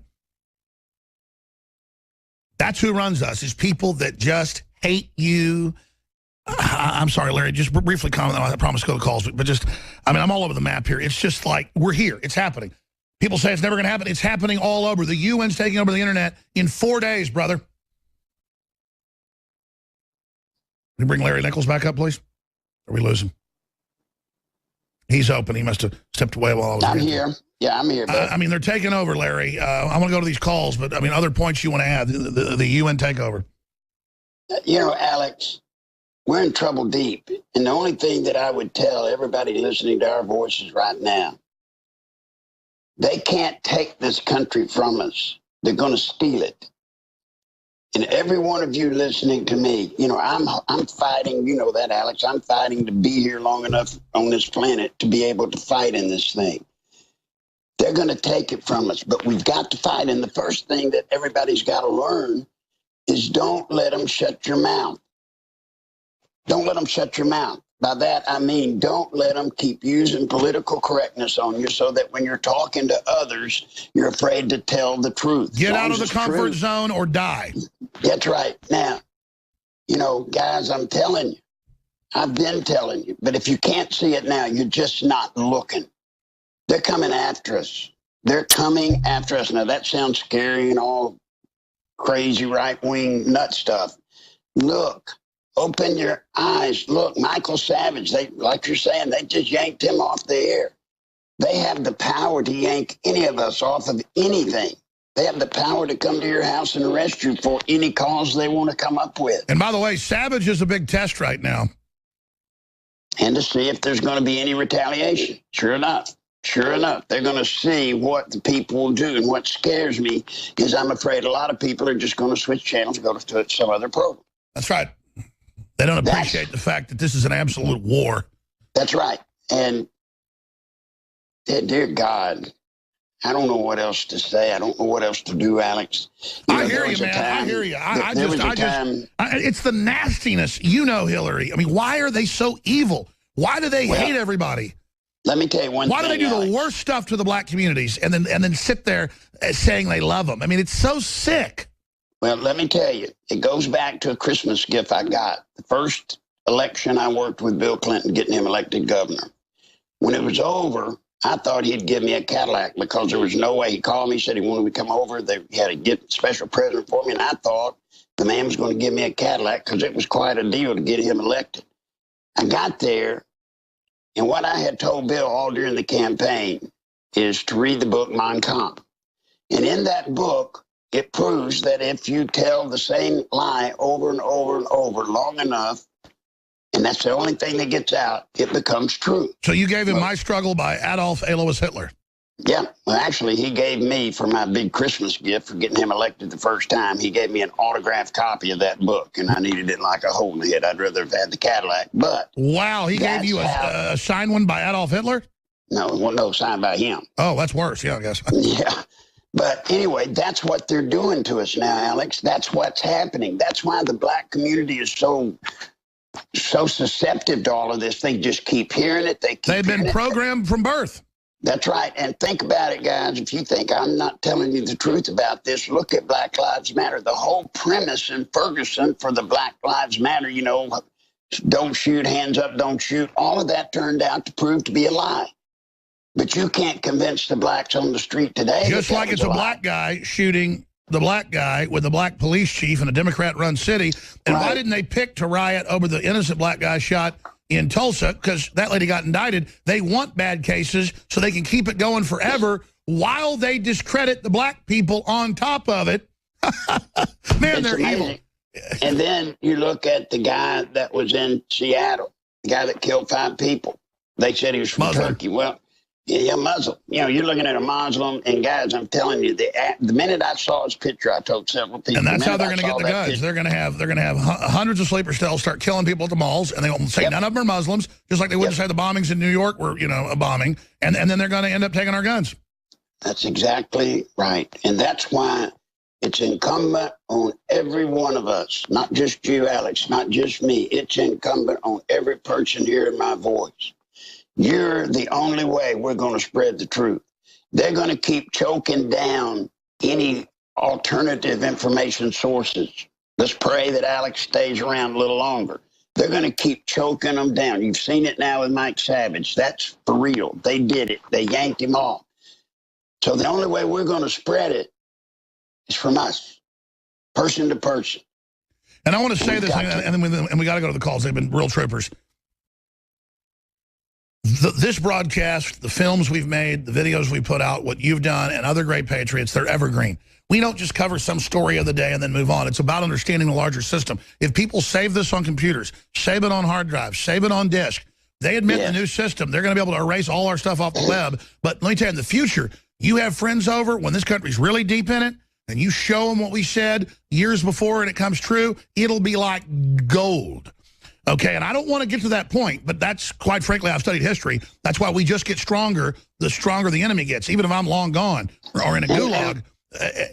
Long after Larry's gone, folks, if the enemy gets its program in, this will be absolute kryptonite to them. That's why you've got to save this data and spread it. Larry? Yeah, remember, Alex, what did Hitler do? He burned all the books. What did Pol Pot do in Cambodia? I was there, I know. What he did is anybody that could read, anybody that had any knowledge, he killed them. That's what they're going to do here, Alex. They're going to do everything. When they get control of the internet, they're not just going to take people off. They're going to erase history.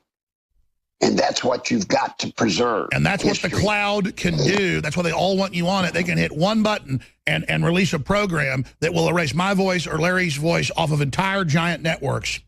That's right. And you'll have hell proving that we ever existed. Ever. Remember, Alex, this millennial generation that we're talking about nowadays, you realize that's the first complete generation. The first, what they call the complete generation. It has not touched the way America used to be. Alex, they've not climbed trees. They've not been in a fist fight. They've not kissed a girl under the apple tree. They just sit there plugged into TVs. That's it. You and I, our parents were connected to the way things used to be in America. They were connected to their parents. Our grandparents lived the American life that we thought we would all have. The millennials have never seen one word of it. And plus, they're being socially engineered throughout all of the schooling to where now when they come out of college, Alex, they know nothing about education. Their identity is to hate Western civilization. You betcha. They don't know what communist. Look, the majority of the votes cast in the Republican and Democratic primaries, the majority of the votes cast in that election were for an announced socialist and Hillary a progressive, which is a simple word for communist. And more people voted for it because you know what? They don't know what communism is. I had a young guy tell me, well, that's just an old horror, you know, that's just let me tell you, I always see rich college kids in Mercedes, you name it, with all the trappings of capitalism, and they'll be wearing, you know, Mao shirts or hammers and sickles, or they got tattoos of it on them, and they just like it because they know it's evil and they think it's got power. And well, countries. Well, Alex, it is confusing, but stay the course. Buddy, when you and I met in the 90s, I bet you never dreamed you would have the impact and the audience size that you have today. Yeah, and I'll tell you, it's not fun. That's what's so ridiculous. These people that if think you'll remember what I told you, be careful because you might get what you want and you get to be a Larry Nichols. And it is not fun to be a target, and you are one. You are one. Well, it's not even being a target I'm tired of. I'm tired of the public being so weak, and just letting themselves be run over because they think they can be delusional and decide they're not getting raped, but they are getting raped, and it's just mind control, and it's sick. Let's go to calls. You guys have been real troopers. In fact, I'm going to send every person on here, if they want it, a free Hillary for Prison shirt. Yeah, and you sent me one of those, Alex. I will, and free bumper stickers go with all of them. We're about to phase this out.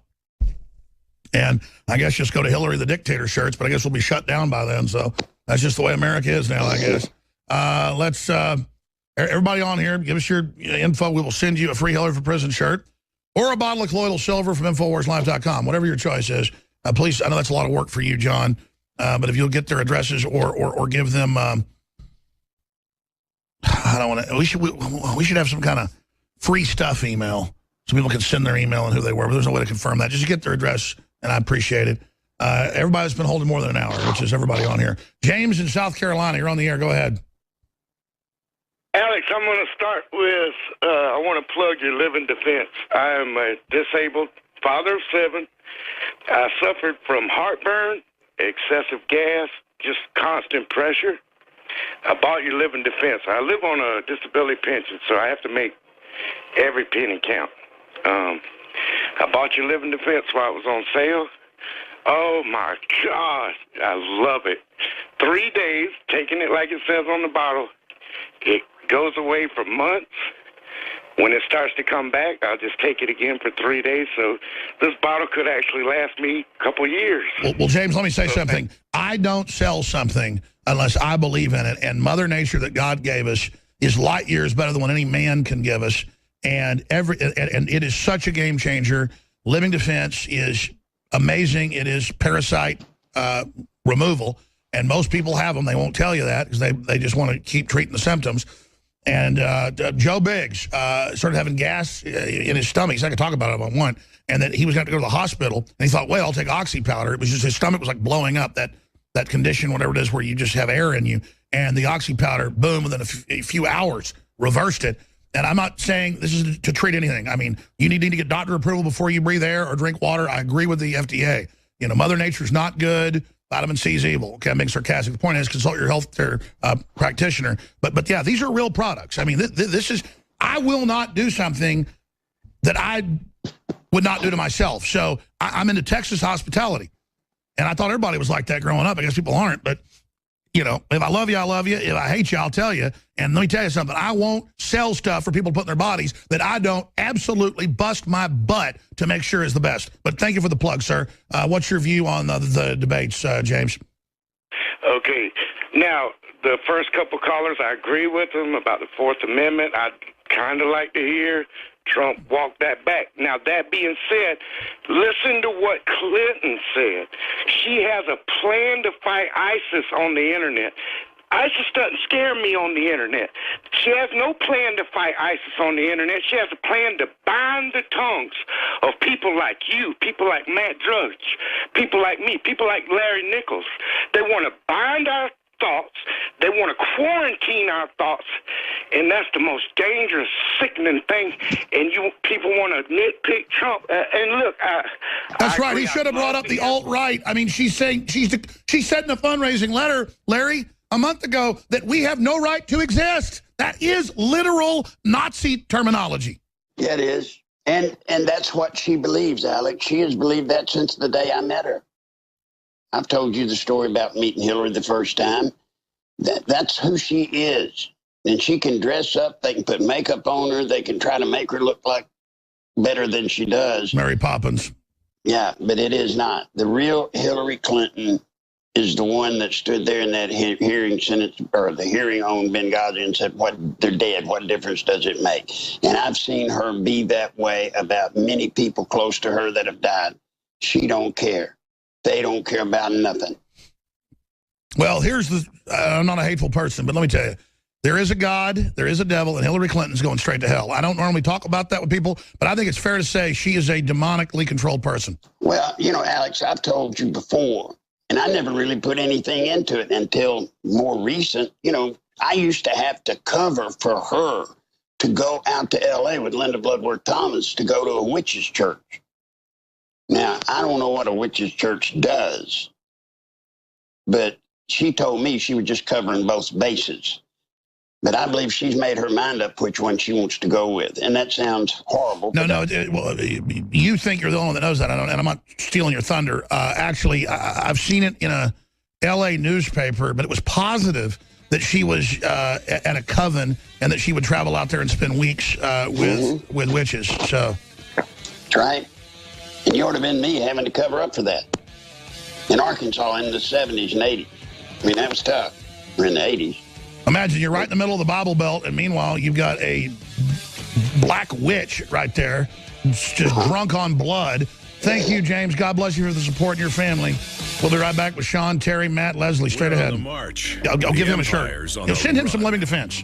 Alex he gets everything. And the GCN Radio Network. Make sure. Thank you. Living Defense, everything. All right, Larry's having a problem with his phone. We're going to get him back on here in a minute. I think it's cordless died or something. That guy's fighting really serious lung cancer. He's a tough guy. We're going to bring him back on here in just a moment. I'm told we did get him back on the line. Speaking of products, Living Defense is so good that I should just get up here and say, you really need this product. I mean, we set about to produce, with the top experts, the most ridiculously, quite frankly, strong, classic herbal system to flush parasites. And it's strong. But it's non-toxic. It's Mother Nature. And all I know is you take this, you take Oxy powder, you take X2, you take some Real Vitality. It changes your life. I mean, in a way, it's almost bad because I was exercising twice as hard, 3 times as hard sometimes, 5 years ago trying to lose weight because I hadn't worked out really hard. In like 10 years, I gained 90 plus pounds from 180 to almost 280. Like 278, 279. And I'm already a husky guy. But, I mean, I don't know. All I know is the more of this stuff I take, the better. I mean, I sometimes only work out twice a week now, and I'm losing weight. Slowly, surely, my muscles are getting bigger. It's ridiculous. I mean, I didn't have the bio-PQQ my body needed, this DNA force. I didn't have the right amount of iodine. I mean, when I went on iodine 4 years ago, our first product, it's proprietary Deep Earth. Now it's a huge market in it. Nobody goes out and gets the Deep Earth type. It's actually real iodine. I don't get it. Now there's iodine all over the shelves everywhere. People figured it out, but the medical information was always there. But People just didn't do their historical research. And group said in about 2 to 3 weeks, you'll probably have detox. Get ready for your skin to get better, but first a bunch of oil is going to come out. Your hair will grow faster. And I'm like, okay, yeah, right. Whatever, I know supplements are important and you need them. And, if I can have my own supplements, then we'll make enough money to actually fund the operation. You just can't do it with sponsorship. And there's some other good, people out there, and we still promote them too. InfoWars Health and InfoWars Team is the most updated site for folks to get the great longevity products. But I still wasn't always following it as a regimen. And then that iodine, within a month, it was everything he said started happening. I mean, because I'd never had really oily skin. There was just stuff coming out of me. It was incredible. I suddenly had all this extra energy, stamina, libido. And it was because I didn't have the good halogen. I was bombarded with the bad halogen. So I'm done talking about it. That's how we fund the operation. Speaking of Larry Nichols, he's battling cancer. He doesn't want me to talk about it, but it's known. And that's how he funds himself, and he gets the medical treatments he needs. And it's important for folks to support his work. He's out there working tirelessly. Make a donation at PayPal, nicholslive@AOL.com, nicholslive@AOL.com, or Larry Nichols, 58 Kingsington Drive, Conway, Arkansas, 72034. And a lot of folks are noticing, and I'm going right back to your calls, that I'm a lot calmer than I normally am lately. I mean, I blew up some last week, and it's because confirming we were right about the New World Order, and then now seeing it all come out in the open, and then watching things you'd never think could happen in America happen, and watching the technocracy rise up, and watching people basically lose their souls to TV and comic books and, entertainment and just false reality is mind-blowing. And so fear kind of leaves the equation, and it's more of just, what? And you're more interested just in how people have been locked into this. Let's go to your calls. Everybody that's been holding for an hour, I'm going to give you a free Hiller for President shirt or bottle of colloidal silver. Just tell us, give us your address. We'll shoot it out to you. And I appreciate, I'm sure the folks have been holding, so 4 more callers. Let's talk to Leslie in Florida, then Sean and others. Go ahead, Leslie. Thanks for holding. Thank you, Alex. I just want to say one thing. I was very, very disappointed when I first turned on and I saw Trump walked out with a blue tie. I'm like, is he sending a message? Yeah, is he sending a message that he's with the Democrats, and then she was wearing red? Yeah, it really confused me. And then I continued through in the debate. I'm like, why is he babying this debate? Why is he just babying this debate? Why he just don't hit her? And when she talked about ISIS, I was expecting him to hit her real hard. I expected her to shiver, shake, and fall. Well, here's how I know Trump's for real. I've watched him. A lot of people that have known him for years, 40 years, and I know about the family. I'm going to stop right there. I know for a fact, okay, that his sons listen to the show, especially Donald Jr., know what's going on. Trump's for real. They always wear red or blue ties. A lot of times Republicans wear them. I think they probably did say, to psychologically get Democrats to vote for you, wear the blue. I don't think it was, hey, I'm really on your team, but go ahead. But okay, I listened to him, but in the end, I don't know if I heard right when he said, I will support you if you win. Did he really say that, or am I hearing wrong? I missed that. We've got a whole crew that was here. I was covering it live, but half the time my head was spinning, literally. He did say, he said, I'll support you if you win. Did he say that? Yeah, that's right, because that was actually in the news. And I think it's all for him to look conciliatory, and so he can look big. But no, you don't play with vipers in their pits, Alex. You don't play with vipers in their pits. No, I hear you. I think that he was basically showing people that he could be nice and friendly for her supporters that think he's a demon. And they say he's surging in the polls because of it. Time will tell.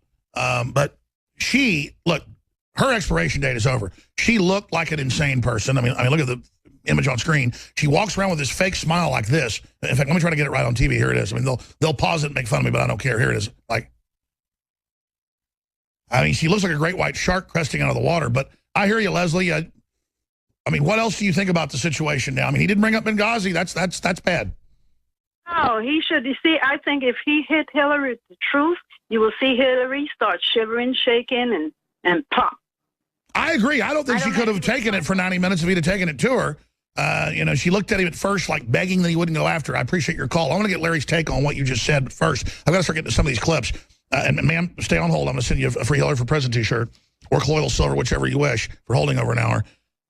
Let's go to the clip of him during the debate saying that he's glad, you know, that he didn't go after her with some of the stuff he had, even though she was being nasty. So I think he was trying to be the big guy there. It was very clear. That's what he was telling us. Here it is.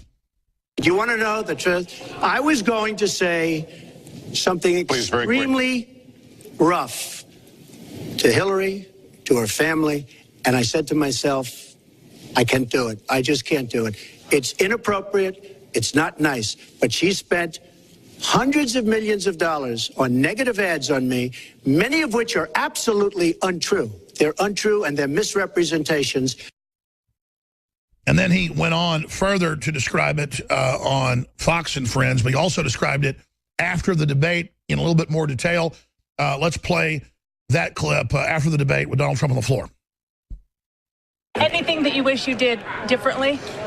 No, I'm very happy that I was able to hold back on the indiscretions with respect to Bill Clinton, because I have a lot of respect for Chelsea Clinton, and I just didn't want to say what I was going to say, and which is I'll tell you maybe at the next debate.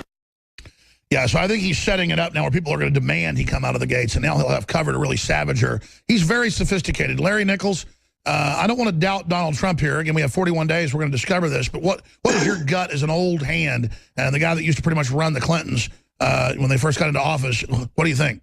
Well, I think they set him up to do just what he did by the way they went after that birther stuff. I think he was put in a situation. I mean, I wish he would have hit her on it. However, you got to realize how structured that event was, where the moderator and Hillary were together. They had already set him up for that birther thing. So if he'd have come out against Bill, then they would have gone, yeah, see, here he goes again. Here he goes again. And by the way, a lot of people are thinking Lester Holt and her had actually been on the phone or scripted this. It looked very scripted. Yeah, I mean, look, guys, I've done enough of these things to know a true debate where you have an independent moderator, that was not. All they say is you have 3 minutes, you have 1 minute. They don't say anything.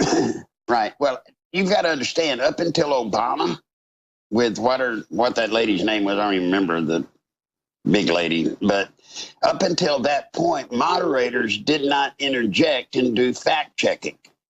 That's absurd. That's right. No, they had Candy Crowley come in with her BS fact-checking. Right.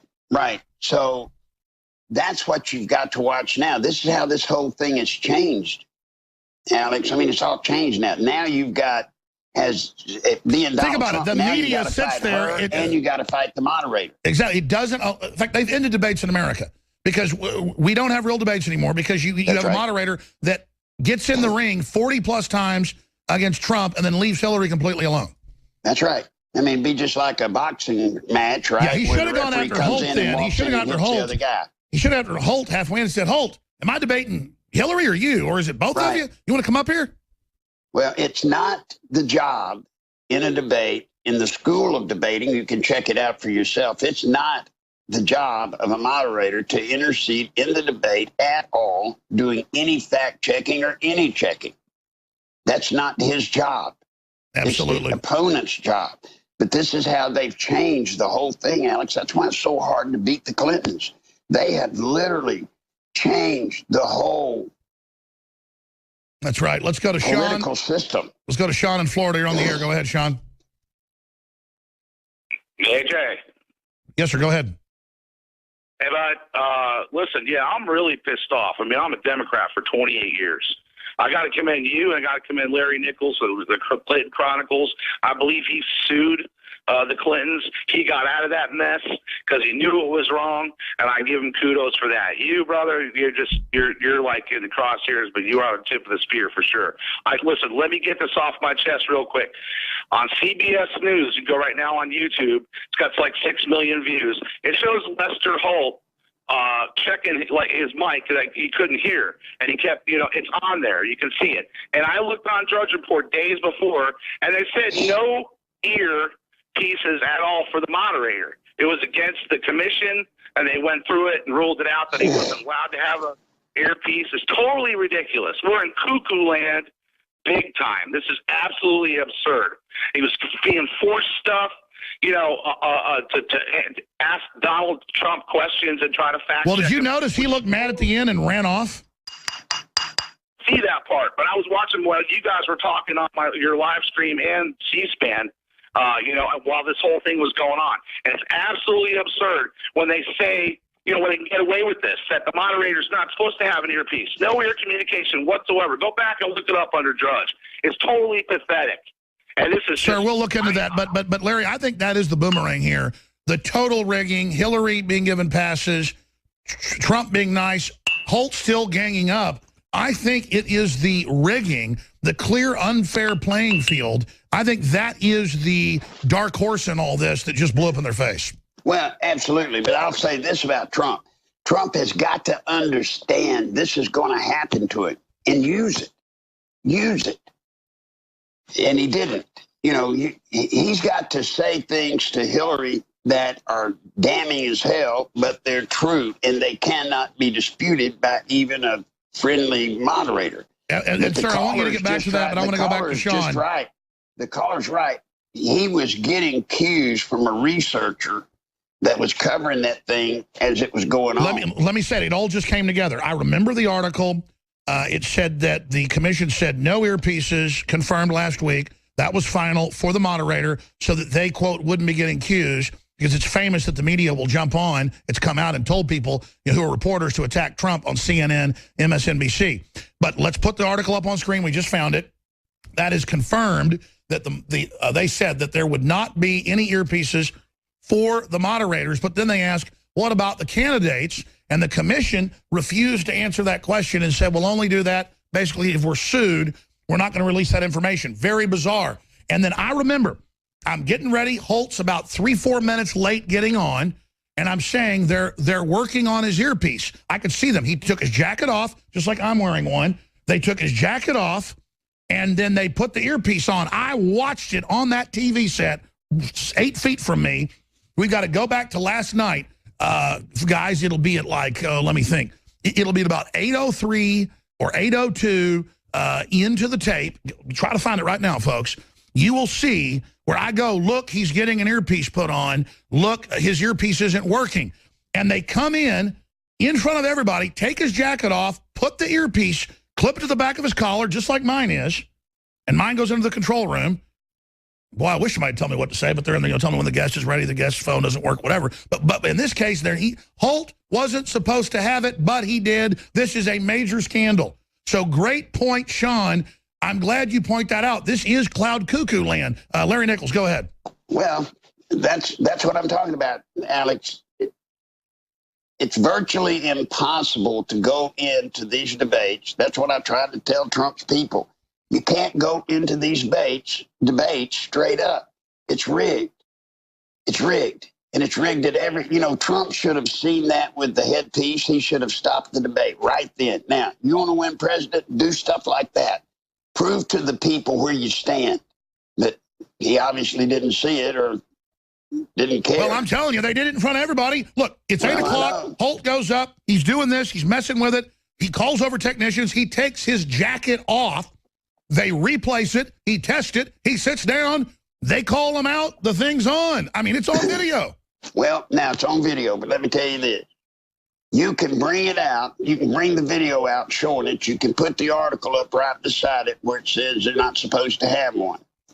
And what do you bet? This is how it's rigged, folks. The mainstream media will not touch it with a 10-foot pole. You'll never see it on the mainstream. Oh, that's how I can tell, and I've really put out something powerful. Total radio silence. No one will cover it. Yep.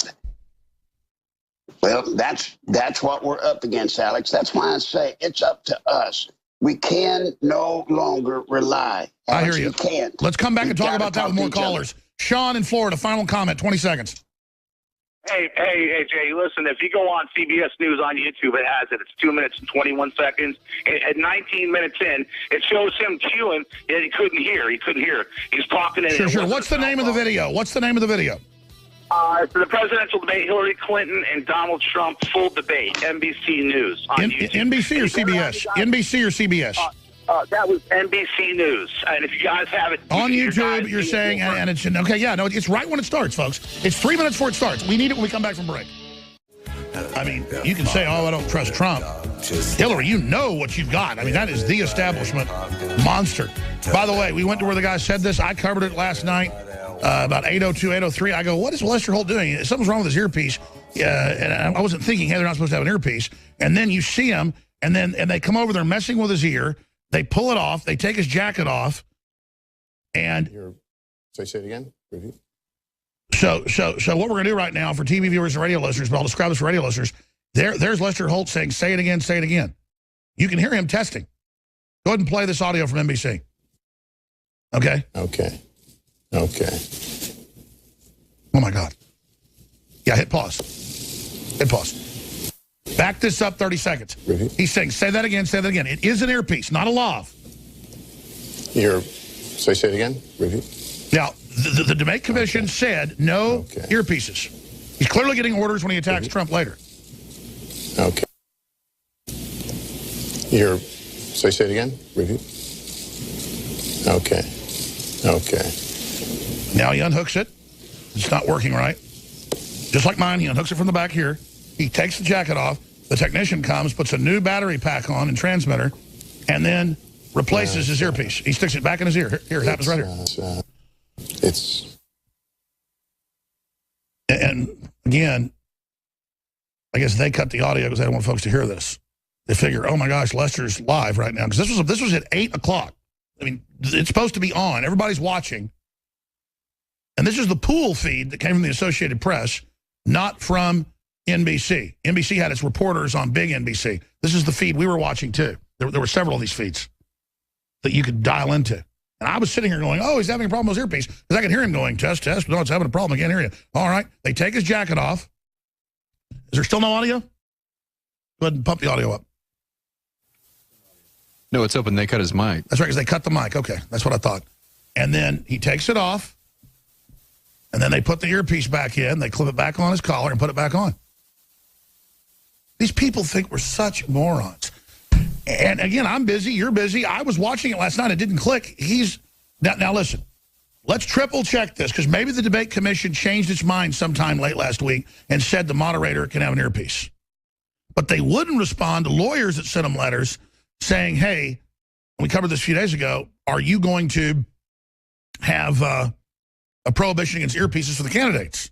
After that whole controversy that we started by simply asking the question. So that's Tuesday, September 27th. Today, debate commission, moderators cannot use earpieces. Get off camera coaching.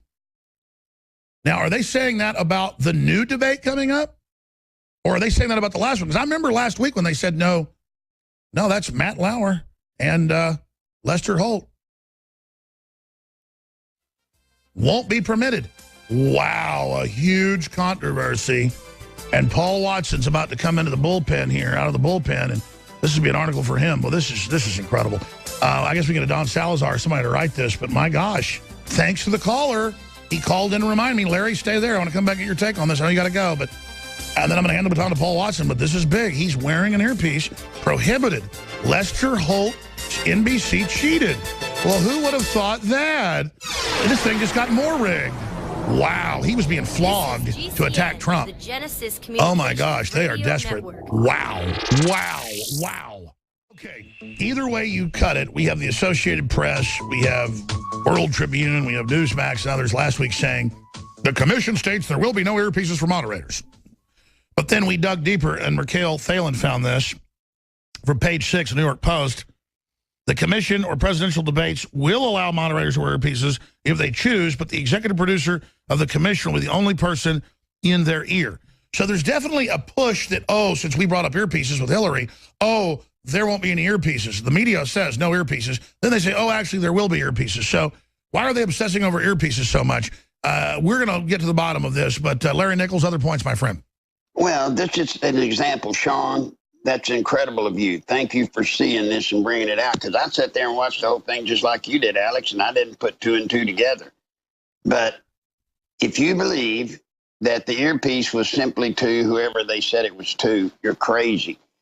Lester Holt has no computer in front of him. He had no way, Alex, to go with some of the fact checks questions that he came. That's right. They want to make him look like the authority when they've got a panel of 6 people in every area, military, economic, you name it, to give him the question, to give him the answer. And that's why he would listen and then look up and go, no, you didn't. That's right. And Trump would go, yeah, I did. Exactly. Yeah. Now, I'm going to tell you one other thing. If you want to verify to yourselves that this thing was totally rigged, there is no way, Alex, an honest debate moderator could have gotten through that entire debate without bringing up the emails in Benghazi. That's right. No way. No. So that proves it way. right there. That's proof of the rigging right there. That is. I mean, you don't need to see anything else. You don't need to hear anything else. When they block those subjects, you have proof that somebody was blocking information that needed to be talked about. Those are the key issues with Hillary Clinton. Her truth about the emails. And then even when Donald Trump brought it up, Alex, he didn't pursue it. He didn't say, well, Ms. Clinton, what about those emails? So bottom line, it was totally rigged. What do you expect of the next debate then? That I guess Fox is hosting? It'll be rigged. It'll be rigged. The only thing that I would hope to be different in the next debate, Alex, is I hope Trump will listen to people that know the Clintons. You got to know how they are going to fight you. And they're going to hit you with everything from every angle there is. You got to be able to fight it. And Trump's got to do what Ronald Reagan did back in the 80s, all right? The media is blocking him.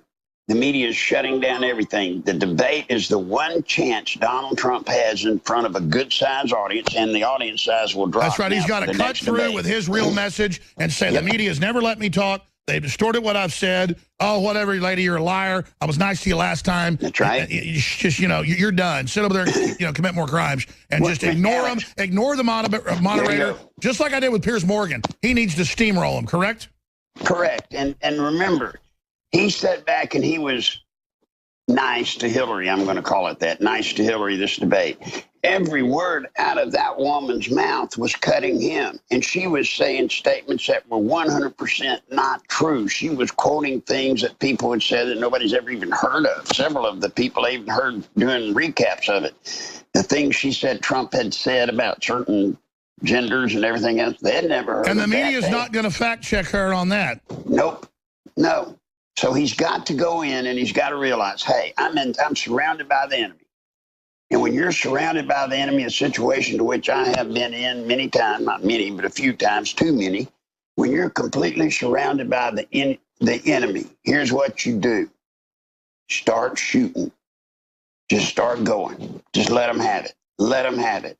And then if people think he's not presidential, then, you know what, Alex? I don't want a president that's going to take this kind of cheating and this kind of rigging. I don't want somebody that'll live like that. No, I hear you. Absolutely. But the media so hated, he still won it because it was so staged. But it could have been a bigger victory. I agree with you. Larry, we'll talk to you soon. God bless you. Thank you, sir. Thank you. Bye-bye, guys. I'm going to come back and briefly talk to Paul Watson about the incredible removal of Michael Savage, second biggest talk show in the world, off of the air yesterday for talking about Hillary saying she may have Parkinson's. This is very dangerous. The doomsday clock towards total tyranny just moved closer to midnight. I haven't talked to Paul today. I don't know his view on the debate last night. I know he went out and wrote multiple articles exposing the fact that CNN admittedly rigged the poll. I mean, they say, oh, in our methodology, we had people call in to us that are Democrat viewers, 90%, and then we asked them, are you a Democrat? And we sampled 41% Democrat, 26% Republicans, to then give Hillary a 15-point lead, which is less than the amount of points of Democrats they added to begin with. They add almost double the Democrats in the sample, and then they wonder why Hillary wins by 15 points. And every other poll shows Trump winning, and I think only because they ganged up on him. I think it's a mistake. I've really been thinking about it, that he did not go after her on Benghazi or just any of it and let her sit there and talk about how he's mean to women when these people are total psychopaths. I mean, the Clintons are scary people, folks. That's why I go up against them, because they're bad people. Somebody's got to be a man around here. I don't say that, to act macho, folks. I'm in the arena with these creatures. They hate my guts. They hated me 18 years ago. Paul's got a lot to cover. There's a bunch of clips we haven't gotten to. Infowars.com is the front lines of this fight, and I want to thank everybody that prays for us, supports us, and spreads the links to the articles, but do not take for granted Infowars. I keep telling you this. They took Michael Savage off yesterday. He's on 400 radio stations, probably the biggest show in the country, probably bigger than Limbaugh. Second biggest, admittedly. I mean, you could argue late night coast to coast is second biggest, but I mean, they're all right there at that level. But he was hardcore. CBS owns the syndicator.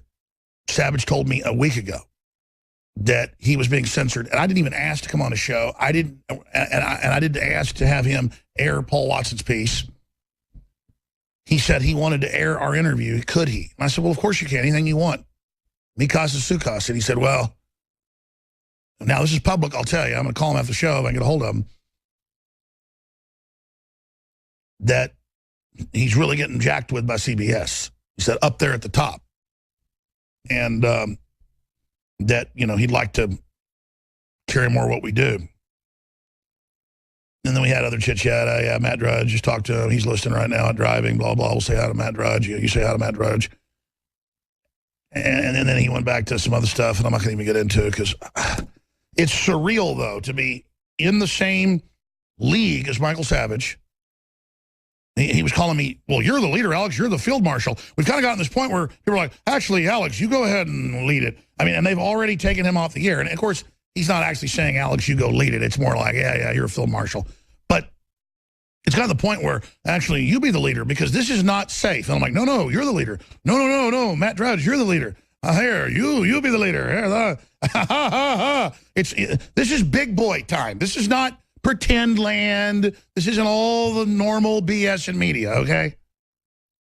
I mean, Paul Joseph Watson does videos every day or so that on average get about 1 million views. Now imagine, you shoot a video in your house, and you post it, and it gets 1 million views. Your big ones get 5 million. Your really big ones get, what's your latest, 18 million? It was 16 million yesterday. They're censoring Paul. All I'm telling people is, we're making the Death Star trench run here. And I'm not asking for you to, oh, thank you, Alex. I'm saying we are on a Death Star trench run here. And as you fund us and support us and pray for us, you're putting power in our guns. You're putting gas in our tank. You are spiritually reinforcing us. Yeah, I was guesstimating saying 18 million from 60 million. It's 17,409,000. And again, that's just one video. We've got videos with 50 million views. CNN doesn't have 17 million viewers in an entire day. They don't get viral videos hardly ever anymore. Or if it is, it's a dog, eating a cat or something, or an alligator being eaten by by a snake. It's not their propaganda. It's not their information. No one wants to look at them. They know they've already collapsed. They're a facade that hasn't completely blown over yet, but there's nothing behind it. You walk up like it's a house, you open the door, and you're in a field. It's a facade. Maybe we should Google the image of a house facade and put some images up for TV viewers, Infowars.com/show. But I'm putting everything I can on the line with the new free app. And people say, you say this costs hundreds of thousands of dollars. This is just some video feeds and text articles and blah, blah, blah. I'm saying when it's done, we're going to be adding more features to it in the next few months, like live events and updates and citizen activism, and where people can actually be contributors and have their own subsections. I mean, this is going to be very big and very, very important. Point is, Infowars.com/app. Get everybody to download it, because I'm not going to make an attack run on the Death Star to play tiddlywinks. Now, a better analogy is the Death Star is orbiting the planet to attack the moon on the far side, but when the Death Star comes around the planet, there's another equivalent system waiting for it. So it's more like Death Stars are clearing to fire. You understand? But you have to realize there is this battle happening right now between good and evil. And for every action, there's an opposite and equal reaction. You are that opposite and equal reaction. Paul Joseph Watson, I'm going to punch out of here because it's hard to get you to do the show. You're a busy man. And I just really want to say it's good to know you. I'm really proud of the work you've done with us in 15 years. I'm proud of the rest of the crew. But I just want to say I'm proud that we don't serve evil. I'm proud we're hardworking. I'm proud we work hard to tell the truth. And I'm just proud to know you in this foxhole, brother. Well, feelings mutual, Alex. And you were talking about the media before. We were talking about it yesterday. They're starting to become self-aware as they crumble, as they collapse. And that Daily Show piece was very telling. I only mentioned it briefly yesterday. But it's Trevor Noah of the Daily Show cracking jokes about this conservative commentator. But then he stops and he gets all serious and he's like, but wait a second. This one video on Facebook by this conservative commentator got 65 million views. That's more than network news. That's more than cable news. That's more than readers of the New York Times and all the major newspapers put together. They're freaking out. They're finally starting to realize that they're being crushed in the real arena. They're coming around the side of the planet and another Death Star is aiming right at them. Exactly. And now, you know, the Washington Post is saying don't call us the media because 94% of Americans distrust the mainstream media. And they're finally becoming self-aware. And, you know, people like Lester Holt are part of the reason why 94% of Americans distrust the media. Because I came on your show yesterday and said, listen, he's being pressured by NBC internal operatives, by the Clinton campaign. He wasn't. By the way, we have your clip. I meant to give it to the crew. Yeah. In fact, let's pull up the clip. In fact, we do have it of Paul Watson yesterday predicting. You talked for like 30 minutes on it, but you predicted Holt would do just this, and I was wrong. I was like, no, he's a pretty good guy. I think he has integrity. He was clearly being flogged by the earpiece to do what he was saying. You could see it in real time.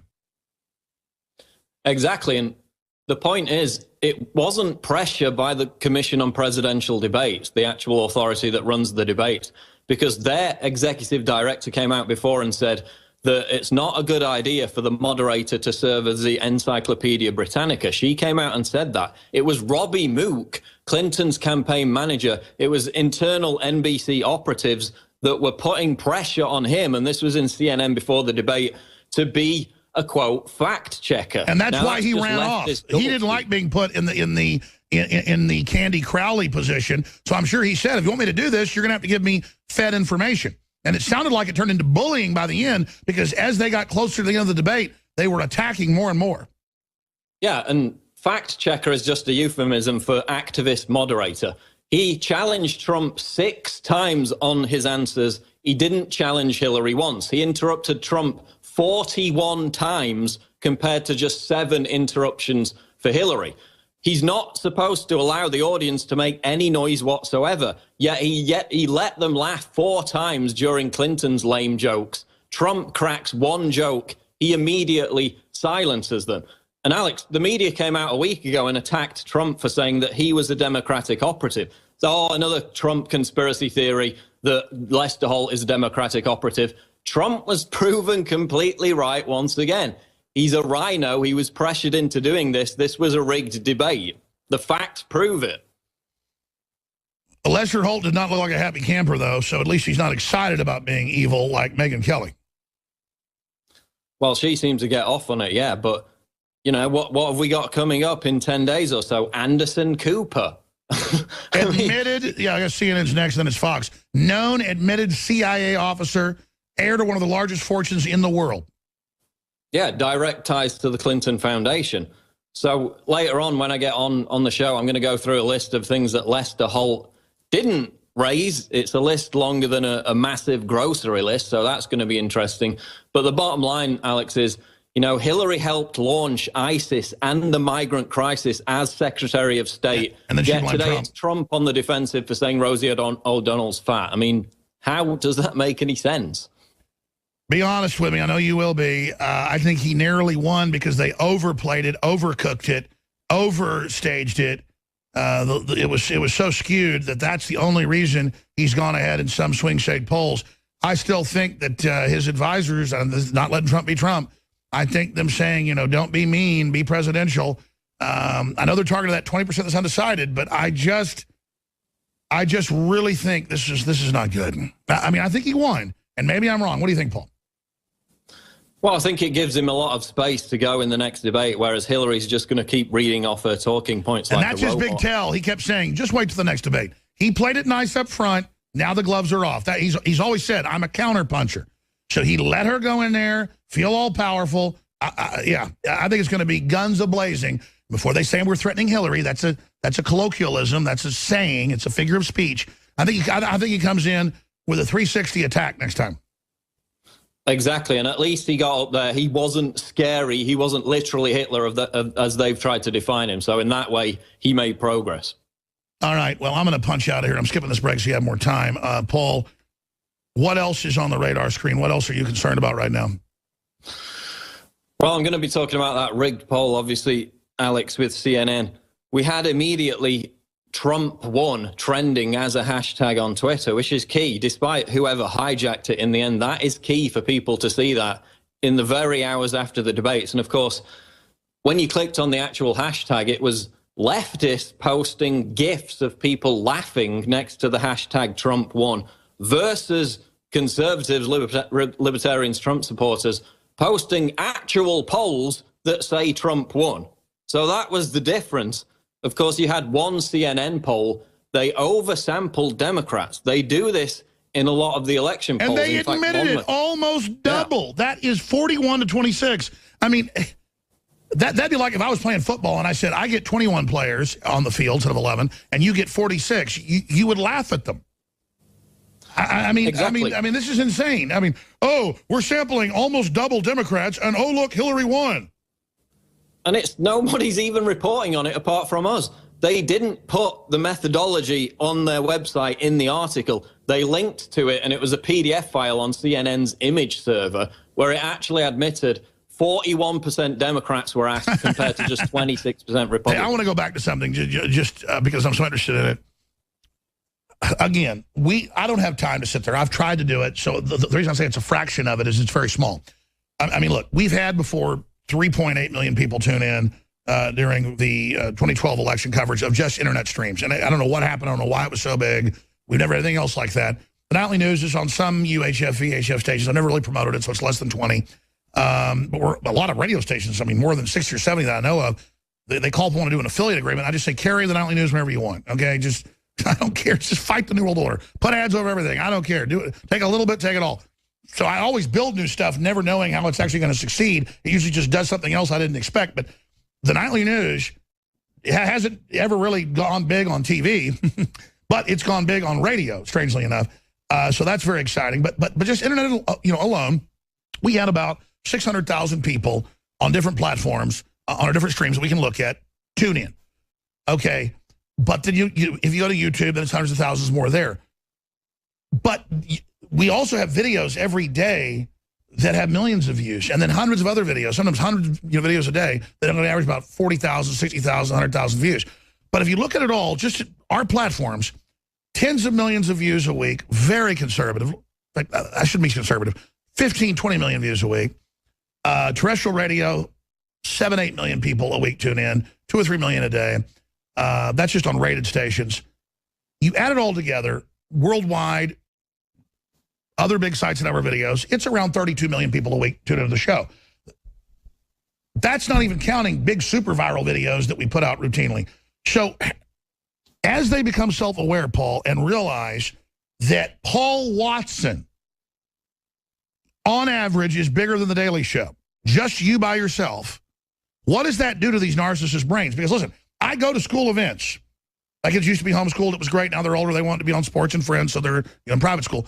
I go, and guess what I hear about when I go to birthday parties, or I go to parks, or I go to other towns? Guess what the teenagers, girls, boys, you name it, young men, young women, and even like 10-year-olds, who do they want to talk about?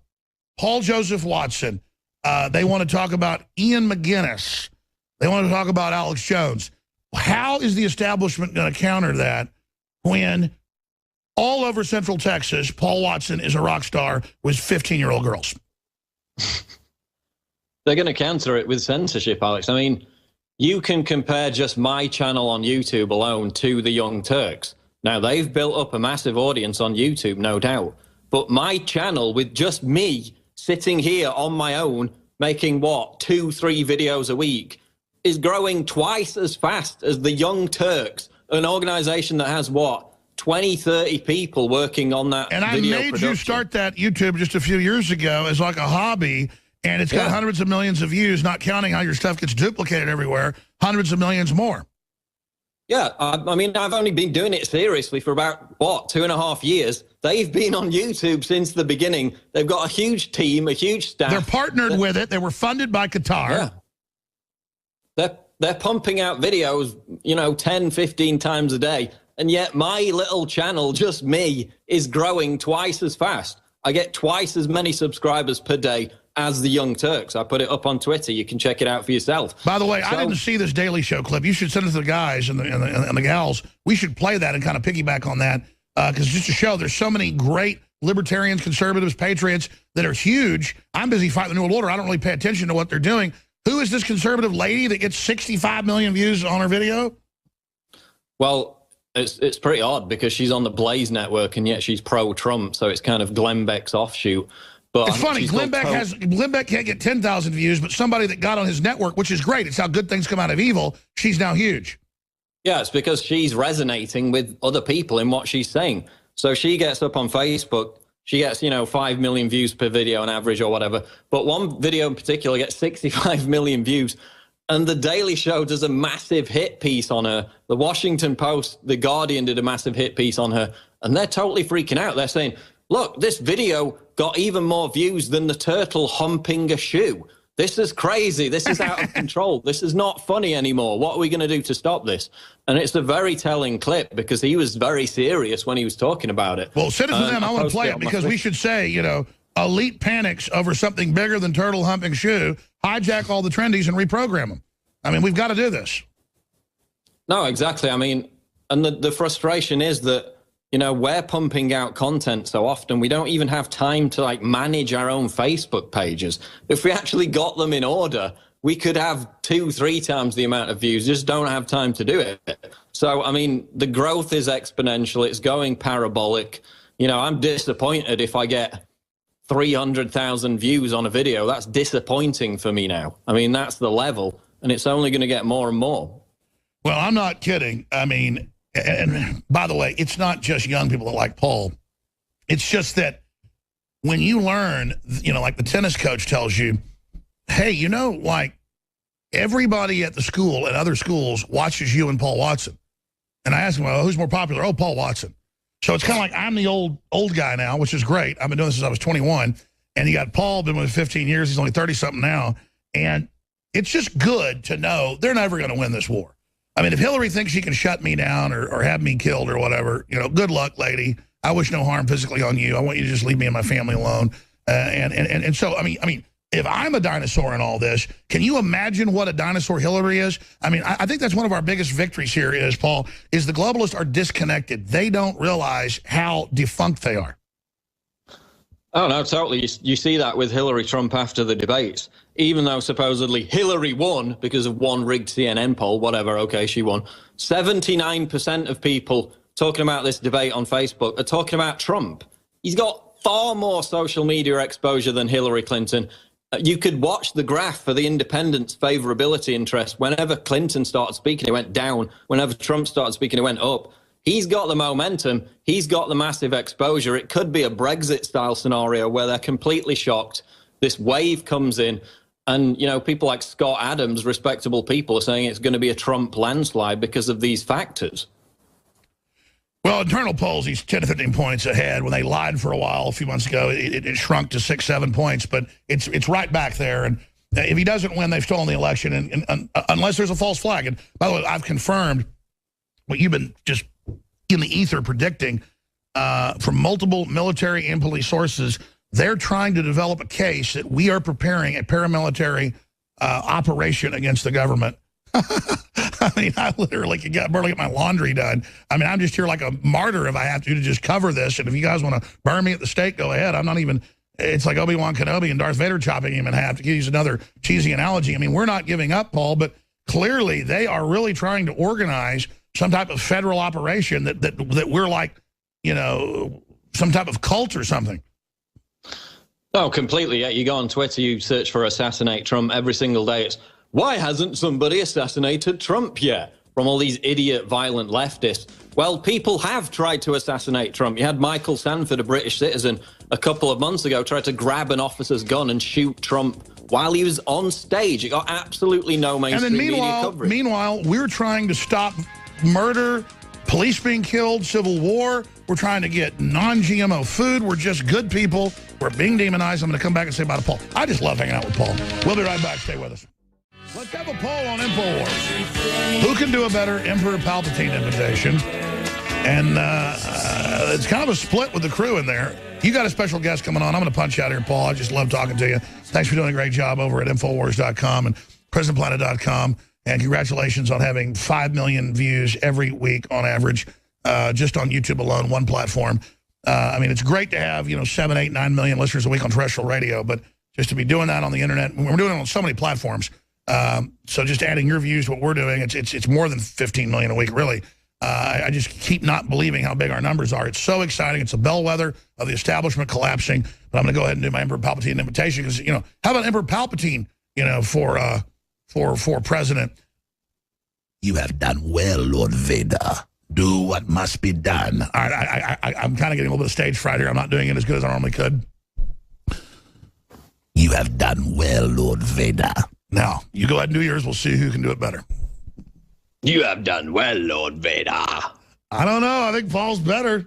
You've had a lot more practice than me. You've been doing it for about 15 years. I've been waiting for this a long. All right, Paul. Hey, we got free shipping on the products. It's ending today, and we've got 20% off on Super Mail. This is the last day, absolutely the last. Vitamin B12, InfoWarsLife.com. Sign up for auto ship, get an additional 10% off. You sign up for a month from now, 6 months, a year, whatever, and then get 10% off. You sign up for auto ship, InfoWarsLife.com. I kind of get a little bit jovial by the fourth hour because we covered some really hardcore news. Lastly, and then go to your guest. How bold is it? We're just sitting here, and Michael Savage talks about her illness and says, as an expert, he's got a degree in medicine. An actual medical degree, the medical degree in herbs. He's got the actual medical degree, MD degree in herbs. And he says Hillary looks like she has Parkinson's. We have the email that she wanted Parkinson's medication from WikiLeaks. And he goes and says that he's taken off WABC. He says, I'm being shut down. I'm being taken off. I'm being, quote, total sabotage. We'll put it on screen. Was it total sabotage or absolute sabotage? The point is, sounds like a great Pure Sabotage. Sounds like a great album cover name. But then I'm going to call him as soon as I get off with you, Pure Sabotage. He's then taken off everywhere and is now off the air. I mean, they've coup d'etat Fox News, taking it over. They now are taking over the rest of the media. It's happening, Paul. The coup is on. I mean, they don't want people talking about it. Dr. Drew really set that issue off, back about 6 weeks ago. He lost his show almost immediately, and now Savage has got problems. It's no coincidence that it's when he started talking about Hillary's health. They don't want people hearing about it. All right, Paul. Thank you, my friend. Go ahead and take over. Okay, we're going to carry on the show here with our guest who is waiting in the wings. He is Derek Pilot, a up-and-coming YouTuber. Goes by the moniker Some Black Guy on YouTube. His Twitter handle is some_black guy. Derek, welcome to the show. Hey, Paul, thanks for having me. Now, I was going to ask you about the debate, but we don't have much time left here, so let's skip straight to Black Lives Matter. Of course, we had the riots in Charlotte recently. We had the media and Rachel Maddow and MSNBC saying that, they were peaceful protests, even as reporters were being attacked, set on fire, stores looted, drivers attacked, people being beat up on the streets. BLM comes out, as they always do, and say, how dare you lump us in with this fringe violent element? We're a peaceful group. We're not affiliated with them. Yet then they come out with this list of demands which insists that the rioters and the looters be released from prison, which doesn't really sound like a great, way to differentiate yourselves from the violent element. I mean, Derek, from everything you've seen, is it accurate as they claim to describe Black Lives Matter as a peaceful organization?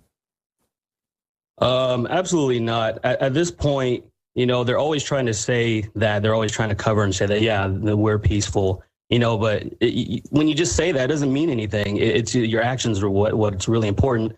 And the thing is, every time there's some type of incident that happens with, a police officer killing a black male or something like that, then you have people that come out and riot and they say, oh, it's not Black Lives Matter. But then you have footage of people chanting, Black Power, wearing Black Lives Matter shirts.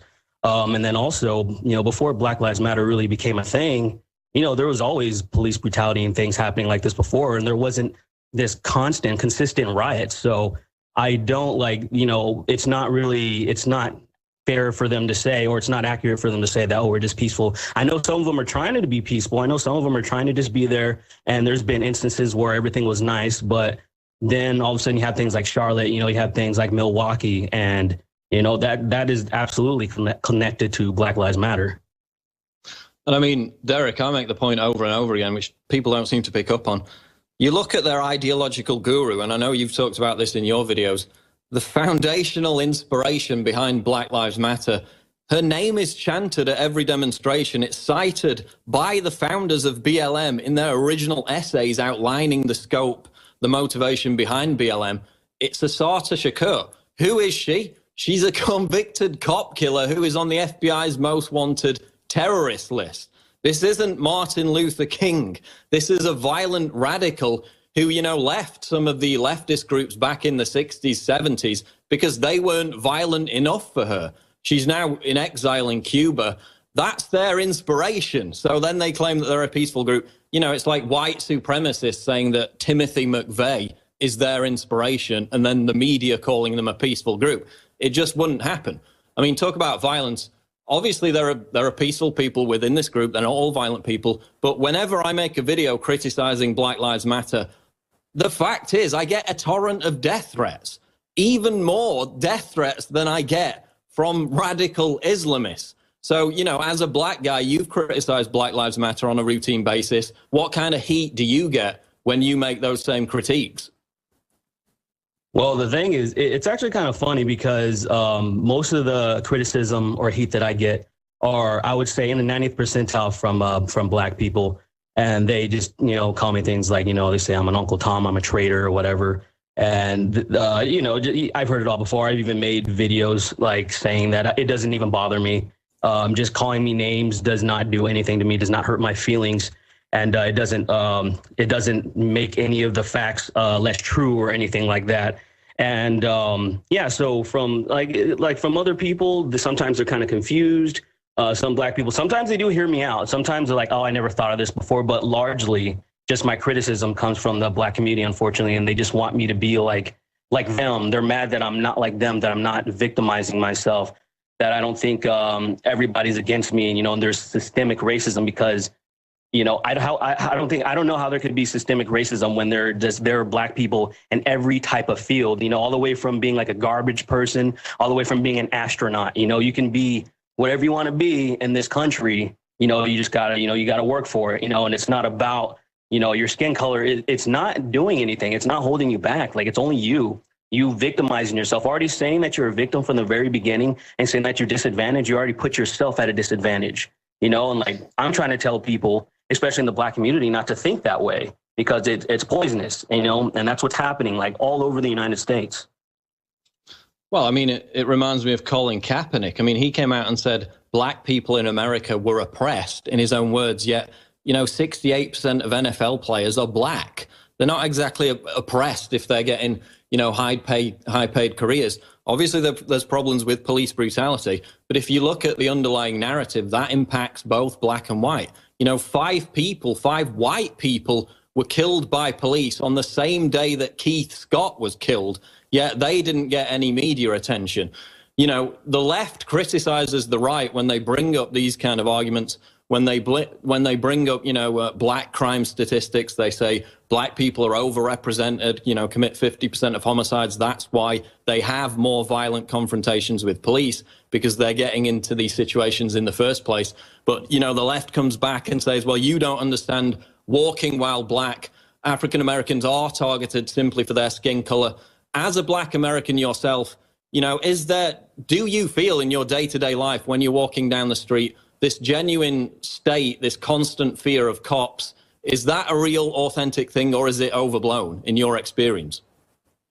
Well, in my experience, for me personally, it's not a thing. I've learned from an early age when I first started driving and going down the street that if I'm, minding my own business, not looking sinister in any way, and I'm not talking about my skin color, I'm talking about like certain like posture things, certain clothes that you wear. Those are red flags for the police. And also, even being in my car. Yeah, there has been a couple of times I've been pulled over, I think, because, just because the neighborhood I lived in, there wasn't very many black people. But the thing is, nothing happened. I wasn't talking back. I wasn't being like a really angry person, and I wasn't giving the police officers any reason to have me step out of the car and tase me or whatever and have it escalate. But the thing is, I've also noticed, though, just with people in general, because, I would ride with so many different friends, and they would just get nervous with the police, just, if they're tailing them or just even by. Like, people just naturally get nervous. And I don't think it's necessarily just like a black thing. I think people kind of around the cops, they act a certain way, they act a different way. And then sometimes it gets the police, it kind of raises a red flag where they're like, this person's acting strange. Let me investigate. Let me check them out or something. But me, yeah, I do not live in fear of the police. I don't think that when I'm going to go drive out my car, when I'm going to go drive, I'm going to get shot. I don't think that when I see them, I usually nod. I'm like, hey, how's it going? As a matter of fact, a lot of people don't know that I was actually considering becoming a police officer because, I've always liked the idea of that, where I was living in Arizona. I'm back here again, but I was going to sign up for one of the police academies. And largely, I kind of just didn't do it. But my whole point is that I don't have just this automatic disdain for the police. I don't think all cops are terrible. I think that's a stupid generalization to say that about anyone, that all this is this. And so, yeah, in short now, yeah, I have no problem. I live in no fear from the police. They're fine as long as they, leave me alone and everything's cool. Well, I mean, it's strange that Lil Wayne made similar comments where they were trying to get him to get on board with BLM. And, obviously he's no stranger to scrapes with the law, but even he said he's not really experienced any racism against him. Obviously, that's not the same for everyone. But another thing I wanted to touch on is there's often this argument about, as you mentioned there, the kind of demeanor, the behavior of these individuals who get into violent confrontations with police. It's influenced by the things they're wearing, their attitude, the way they're behaving. How much do you put that down to, ghettos, socioeconomics, and how much do you put it down to the glorification of this gangster culture that we see coming out of hip hop and rap? Do you think that that's, a significant quantifiable influence on how black people behave, is that we have this kind of glorification of this gangster culture in popular culture and music? Yeah, I actually think that there's a major influence in that. I remember even being young, I was kind of neutral with a lot of stuff. I liked metal and just EDM and all these different things and hip hop. And then I started to gravitate a little bit more towards that because I'm like, oh, there's so many black people in it. This is cool. And I remember I started writing lyrics, and the lyrics I was writing were so ridiculous because I was mimicking the stuff that, most hip hop artists would talk about. Most mainstream hip hop artists would talk about all this horrible, just trash, and yeah, I started to realize quickly, I'm like, this is not, who I am. This is not who I want to be. And there's so many people that are still just, they're completely in it and they think that is cool. I actually lived in South Central Los Angeles for a couple of years at a time. And just being there, just seeing how people live on average, and especially when it's almost just it's not, I don't see any benefit to living there. They can move out like my mom did. And it's just horrible. Everybody wants to have a gun. Everybody wants to hang out on the corners and just, drink some 40s or whatever. And they're not really trying to do anything but that. And then they try to figure out, oh, I got to make some money. I got to make all this money and stuff. And, okay, I'll just sell some drugs because that's all these dudes were doing, they're talking about in the hip hop songs and stuff. And that's what I see. And it makes sense to me. I mean, like I said, I was almost kind of hooked into it at a certain extent. It somewhat influenced me until I started to just, have a little bit of common sense. And I'm like, this is stupid. And I don't, and also my mom, she would kill me. So there was that too. I can thank my mom for, kind of raising me to not, get me into that type of hip hop culture, because she hated that stuff. And I mean, there is a lot of, hip hop music that goes the opposite, that encourages people not to get into that kind of lifestyle. But again, it's not picked up by the mainstream. It doesn't get picked up now. But moving on, we've had, polls recently that show the majority of Americans and even more millennials still support Black Lives Matter, even after all the riots, even after all the police shootings, the Dallas massacre of 8 cops. Amongst the African-American community, do you sense a deep well of support for Black Lives Matter? Or do you think that, people are just more disinterested? Or do you find that more, Black Americans are starting to be turned off by Black Lives Matter? What's your impression of that? Well, there definitely are, and thanks to channels like yours and mine and other people, there are a lot of Black Americans that are starting to see, because otherwise they weren't really seeing anything. They weren't seeing because they're just getting their news from the mainstream media, and all they were seeing was just little clips of peaceful protesting, and seeing that there's just this big problem with just cops killing Black people. And I'm like, it's not just that. And then when they see the rioting, when they see the videos that I put out, and then they actually get to see a balanced, objective, just look at things that are going on, and then they're like, oh, I didn't know. I'm getting kind of tired of this, and I'm getting tired of the mainstream media's race baiting. And so unfortunately, there's still an overwhelming amount of support for Black Lives Matter from the Black community. I think that's just from, them just being Black. And there's always been this hive mind mentality of that we're all brothers and sisters and we're all in it together, more than in any other race that I really know. So I think that just because they kind of have to do it, they have to do it. They just don't even really think about it too much. And, obviously, unfortunately, if you put something out to the contrary, it's like there's people saying that if you're against Black Lives Matter, you're against Black lives, and just that, they're like, oh, I don't want to be against Black lives. I'm Black myself. I have to be, that kind of stuff where I'm like, nah, man, this is just another, poisonous ideology, unfortunately. And like I said, I know there's good pockets. Sometimes every once in a while, they do talk about some issues, that I can be like, all right, this is a problem, but I just overall, I don't like what's happening, say riots and stuff. I'm like that. If there's any riots coming from any type of group or something like that, I don't care what type of group it is. I'm not down for it. It's just not a good thing. And I know as we keep moving forward, hopefully, less and less people will be on this bandwagon of just blindly supporting Black Lives Matter. And the funny aspect to this from a UK perspective, they had a huge Black Lives Matter protest recently, which shut down an airport. The people went to court, and literally every one of them was a privileged white upper class person whose, parents had bought them a £2 million swank pad in London. They all had triple barreled or quadruple barreled names. So again, as he said, there's this narrative, well, if you oppose Black Lives Matter, you must hate Black people. Well, no, actually, it's an ideology. It's not a race. Just like feminism is an ideology, it's not a gender. We'll be back with Derek Pilot after the break. This is The Alex Jones Show Live. Breaking news at Infowars.com. Stay tuned. We're back. It's The Alex Jones Show Live final segment. We're talking to Derek Pilot, who is an up-and-coming YouTuber. Go and check out his great videos. Now, Derek, we've got a few minutes left here. I want to give you a chance to plug your channel at the end. But just for the next couple of minutes, YouTube censorship. We had the demonetization scandal a few weeks back. That got a ton of media attention. This has got significantly less. It's called YouTube Heroes. Tell us why this is such a concern for free speech and for content creators on YouTube. Well, the thing that really concerns everybody is because of it basically made you get a lot of points for doing certain things. And a couple of things you get points for is flagging content. So you can flag some videos and you'll get rewarded for doing so.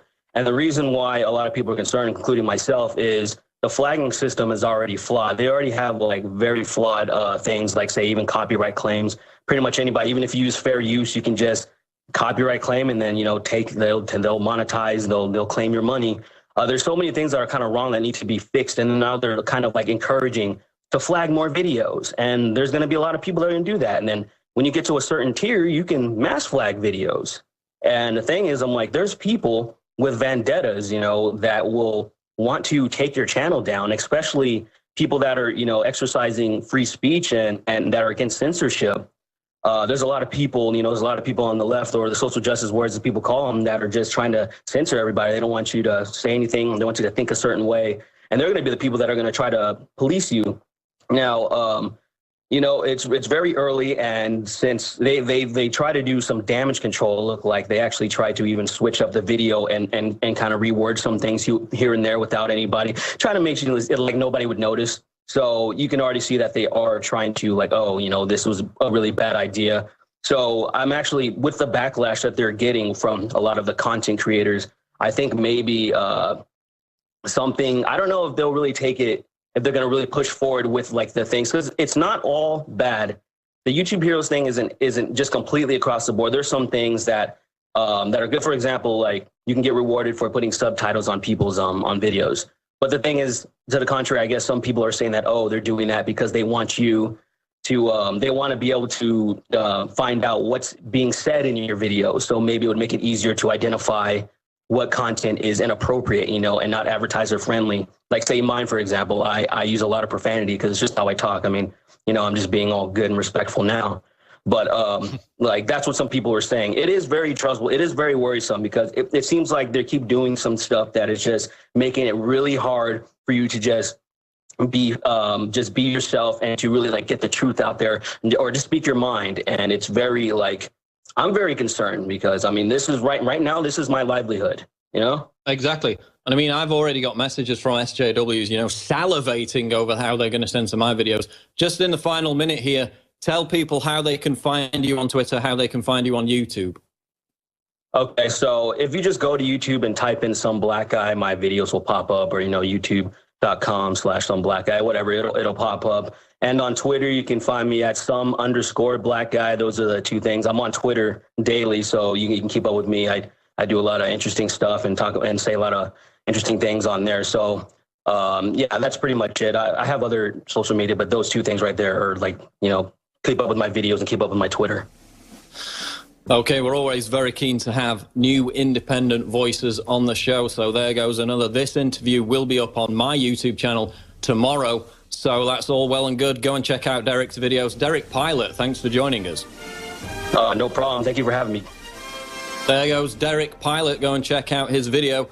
That's going to wrap it up for today's show. That's all we've got time for. But again, go to Infowars.com, get the story out about CNN rigging their own poll to make it look as if Hillary won. Absolutely crucial story. Nobody in the mainstream media is talking about it. Alex will be back 11 to 2 tomorrow. Stay tuned, though, for Infowars Nightly News coming up tonight and breaking news at Infowars.com.